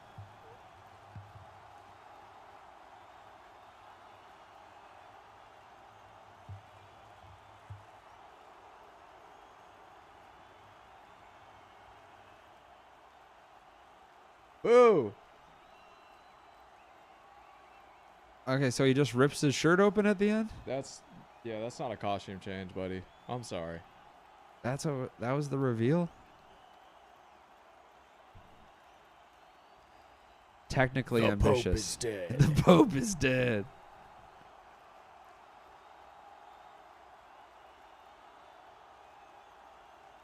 Okay, fast forward. Yeah.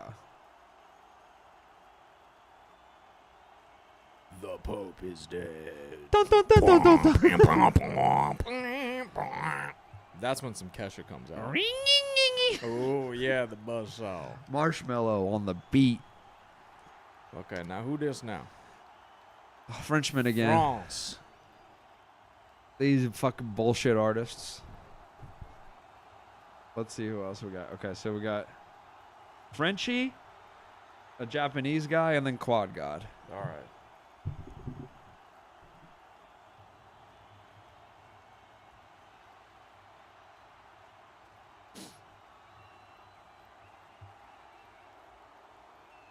See, do they like, it says like step sequence 3. Do they all have to do a step sequence? Or, you know, because again, I would just go all spins. You know, just one, Never saw it. just like axle, axle, axle. I'd also try some breakdancing moves, you know, maybe some on my head, Ooh. you know? Put a skate on your head. Yeah. A helmet with a skate on it. That would be awesome. Yeah. I mean, if you want to beat the Quad God, there's never going to be a Quint God, okay? You got to start Not thinking yet. outside the box. That's what you think. I do think that. There's got to be a better name, though, for that. Woo! That's crazy. Holy shit. Quad God, I believe, was the only one to do that previously In this competition. year. Yeah, I think so. That was fucking beautiful. Did he land Nice, dude. Take it back. Oh, he Okay. broke his nail. Ouch. I love the outfit as well. He's got the Michelangelo's I don't know what that painting's called, but it's in the Sistine Chapel. I saw it. I kind of thought it was underwhelming, if I'm being honest. The backflip? No, that painting where they're doing the Sistine Chapel. Why was it underwhelming? I don't know. I just think I thought it would be like the greatest painting of all time. You know, I thought the Mona Lisa was underwhelming as well. Wow. I think it's just like, He said it's no anime, it's no hentai. yeah, it's no Banksy.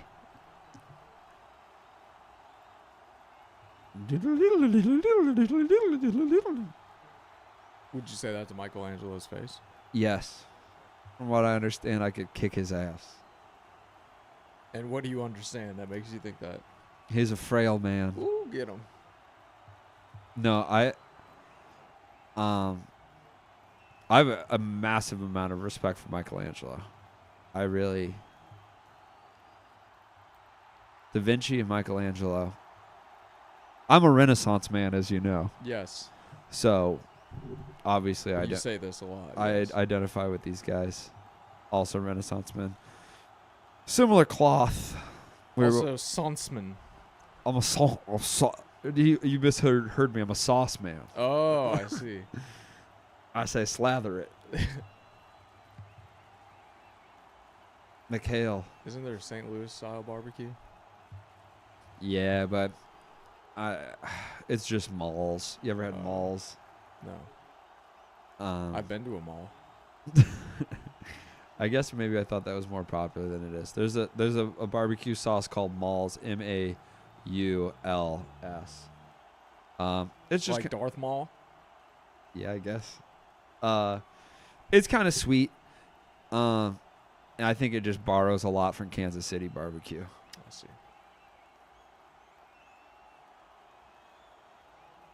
But I love barbecue. But my favorite kind of barbecue is like Memphis or that, where it's like more vinegar. I like that a lot more than I do like heat or sweet. All right, what would you tell him right now as his coach?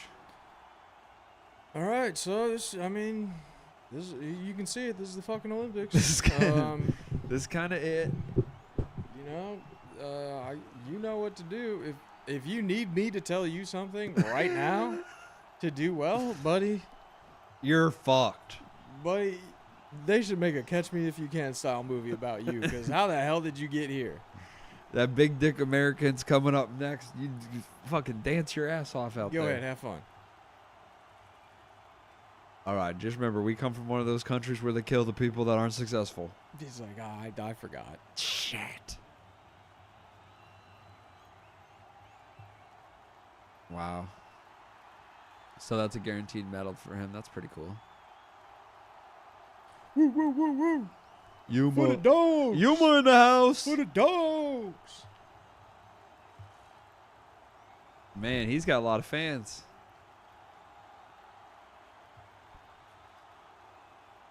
He's planning 4 quads? What? Dethrone the god. False idols. Hey, if you shoot at this, you better not miss, Yuma.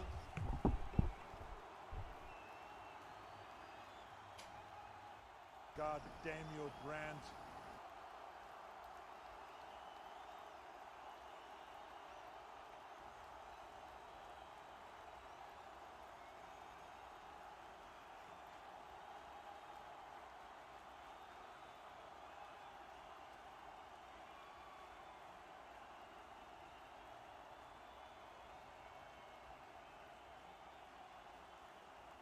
Wow. Woo! Okay, he opened with a quad, but not a clean landing.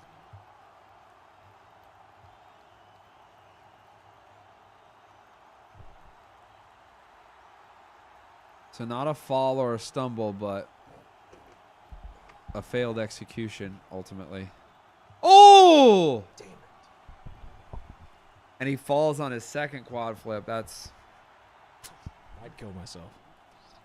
This might do it for Well, him. that's why I don't compete. Yeah. They were just bragging about, like, they're like, it's not quite as technical as the quad god, but his execution is perfect. Well, clearly not. That one was good.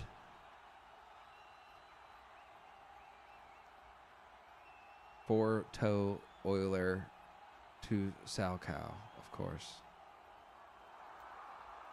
Wow. Just beautiful, folks. Sow cow. Oh. I just thought it was sow cow. Oh, yeah, I didn't know that either till I saw it spelled out. Huh. I always thought it was, huh. Now, am I watching the Olympics or am I at school? Because I'm learning something. Ding dong. Ayo. Self hug. I'm the Lots Collinsworth. Yeah, what's up? It's Evan and Devin Collinsworth. Chris's bastard sons. We're twins that came from a illegitimate threesome. Chris Collinsworth is a sexual man. Let me just start there. He's my On dad. and off the mic. He's our dad, and he's a sexual man. His prowess is second to no man. Got that? And our half-brother, the guy that you see on the TV all the time, fuck him. Doesn't deserve it. We're 10 times. That's why we started this YouTube channel, to claim our Collinsworth stake. You know? We're 'Cause- part of the new republic. That's right. And Chris doesn't let us call him dad, and, you know, whatever. I don't care And about we that. say, well, then don't call us late for fucking dinner. That's right. And we all laugh. And then we all split a big Korean stuff. We say, what do the Koreans got cooked up? And we try something new. Korean barbecue. You didn't even talk about that. Korean barbecue. So good. So, again, just a thing that nobody else has. The Japanese say, we'll bring it to you uncooked or cooked, okay? Don't do any cooking. And if it's uncooked, we're going to cook it in front of you. We're going to call it hibachi.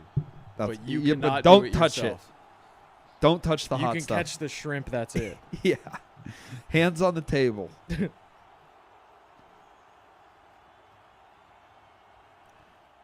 So poor Yuma he's not going to get it done today. That must be a crushing feeling. I was trying to compare it to what I was bombing at Shuba's last night. Yes, of course. And that feeling of, like, you feel the sweat come on and you're like, no shit. Imagine being here. This is your whole life. You know, you heard how many people cheered for him, and he's cooked now. Now they boo him when he's done. Yeah. Like, where's your heart at in these last couple spins? Because you know you can't medal anymore. And what's the point? And that Kazakhstani kid blew the fucking roof off.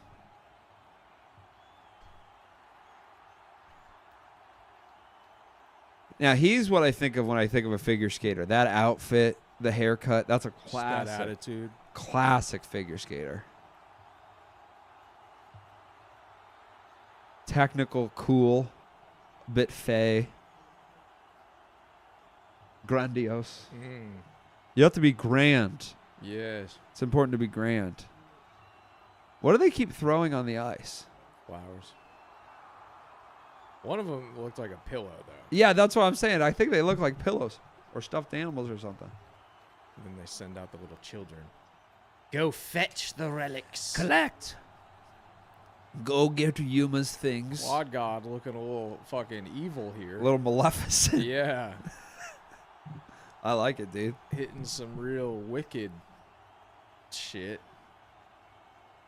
The boys are back in town. Bow.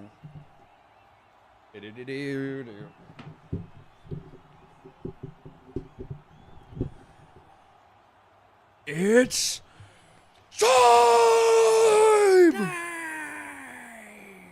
And this is the buckle. Oh boy.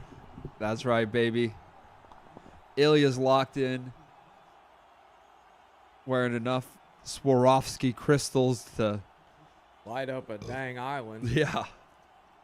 This boy is shimmering. You're going to see them spins, trust me.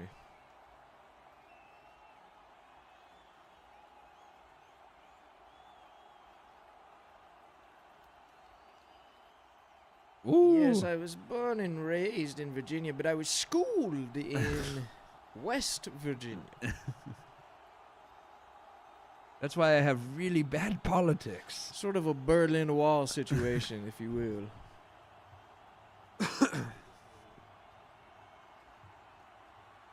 Oh, 2 Olympic figure skating parents? Yes. Nepo baby. Yes. Physique and natural talent, though. Nepo baby. Genetic Nepo baby. See, I told you they do it. I told you people do that. They make Olympians. Every Olympian is the child of 2 other Olympians. It's true. Tatiana.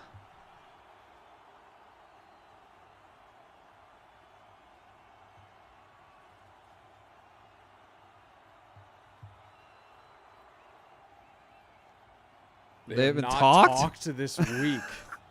That's not- Okay, yeah. Yeah, I guess y'all know what you're doing. Mhm. You're the Olympians. You just gotta trust the professionals.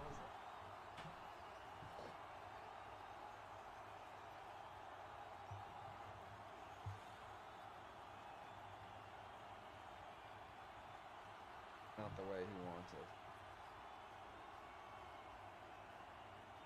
Guess who just got back today? Ilya Breaks his hands.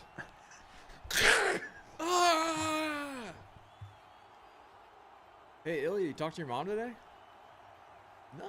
No. They haven't. Yeah, he's been trying to contact them this whole time. They just don't answer. It's good for the boy.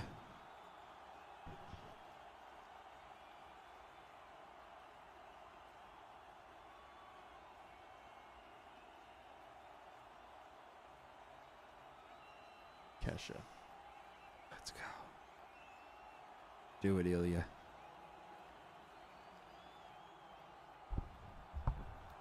The Quadrin Godrin.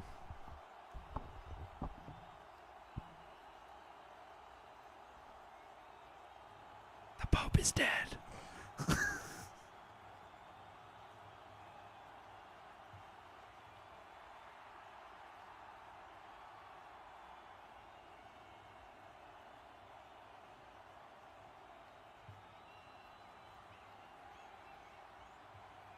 And somehow he will try to attempt telling his story without folding chairs.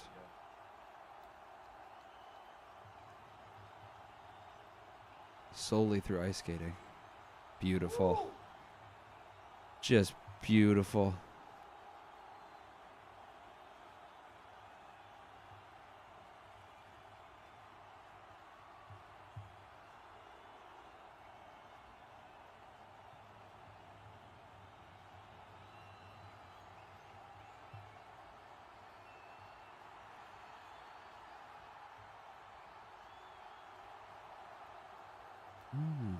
Scarves. Yeah. He is the wind.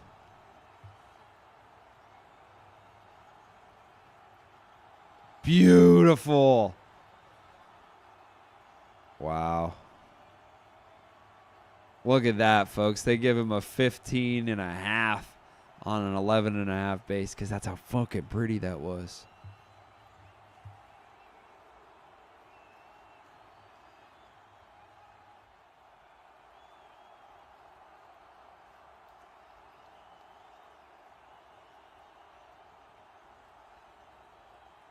He's going to have to bust out a late quad then.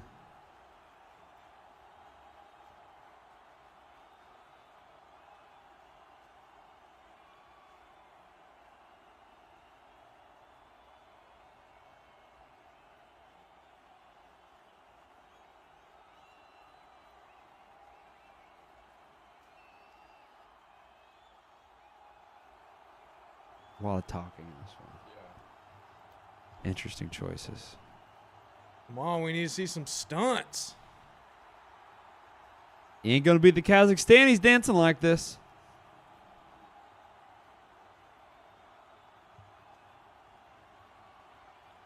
Begin, Ilya. Activate. Do it to him.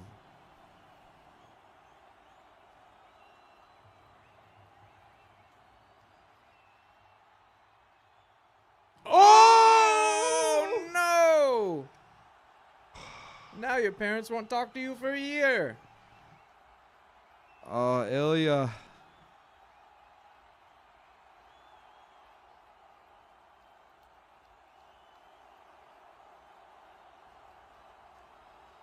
That was good. Okay. Good recovery. We'll see what he can salvage here. Double front flip.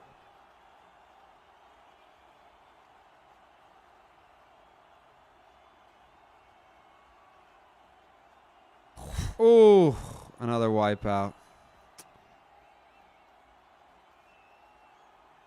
The quad god.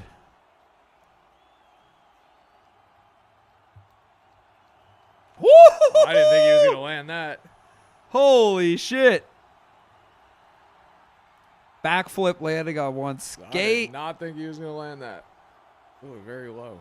That was impressive. I wonder if he pulled that out because he was doing so bad.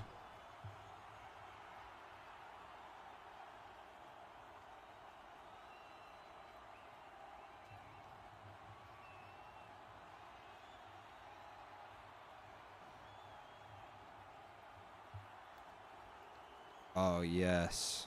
I love the really fast spin. Wow. Oh, no. There it is. He's destroyed. He's destroyed.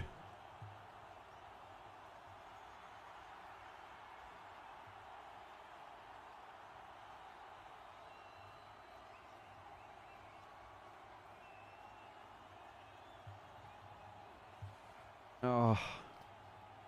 The quad god. Damn. Mount Olympus has fallen. Like Lindsey Vonn. Some of America's most hopefuls. America is in ruins. Took bad L's. Honestly, it's a better story than the Kazakhstan guy, which I think he is the only Olympian for that country. That's fucking awesome. And also, he got silver in the last Olympics, so, you know, give him his flowers. Quad God, you tried hard. You already won the other men's single thing. I don't know the difference in the events, but wow. 72 points. When I do my Olympic routines, I don't even get 72 points. And Right? he lost 72 points. Think about it that way, folks. Yeah.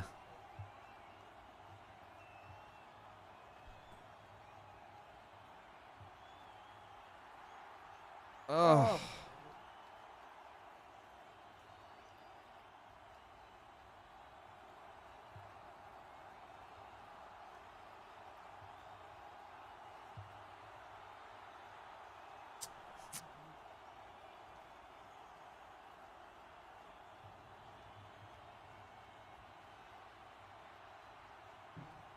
In those falls.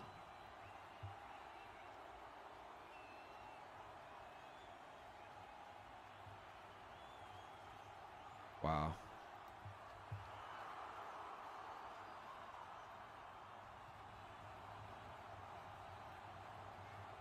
I never thought this could happen. Me neither. He still landed the backflip, which is cool. But shouts out to the Kazakhstani guy. I hope he brings it home. He had an amazing run. He had like 2 quads of his own or something. Or a backflip. He did great. Plus he had the best song, far and away. It's not easy.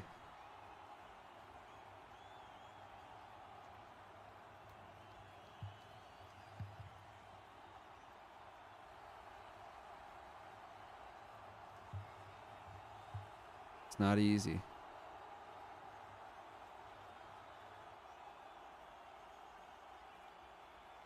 Fuck it, I'm gonna do heroin now. I don't give a fuck. I'm going to go Phelps. I'm getting into gurning. He could be a great gurner. I'm getting into gurning. He has a little face. Ooh. 8th.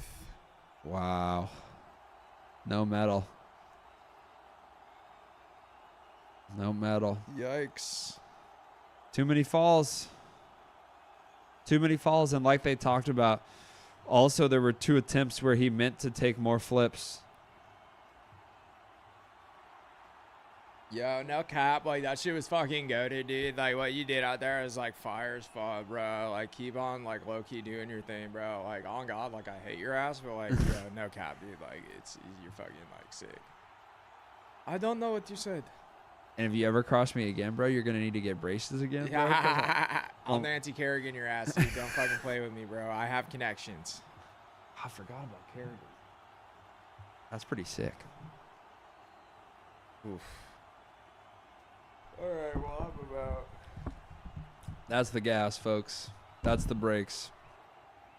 Ilya, Quad God. USA.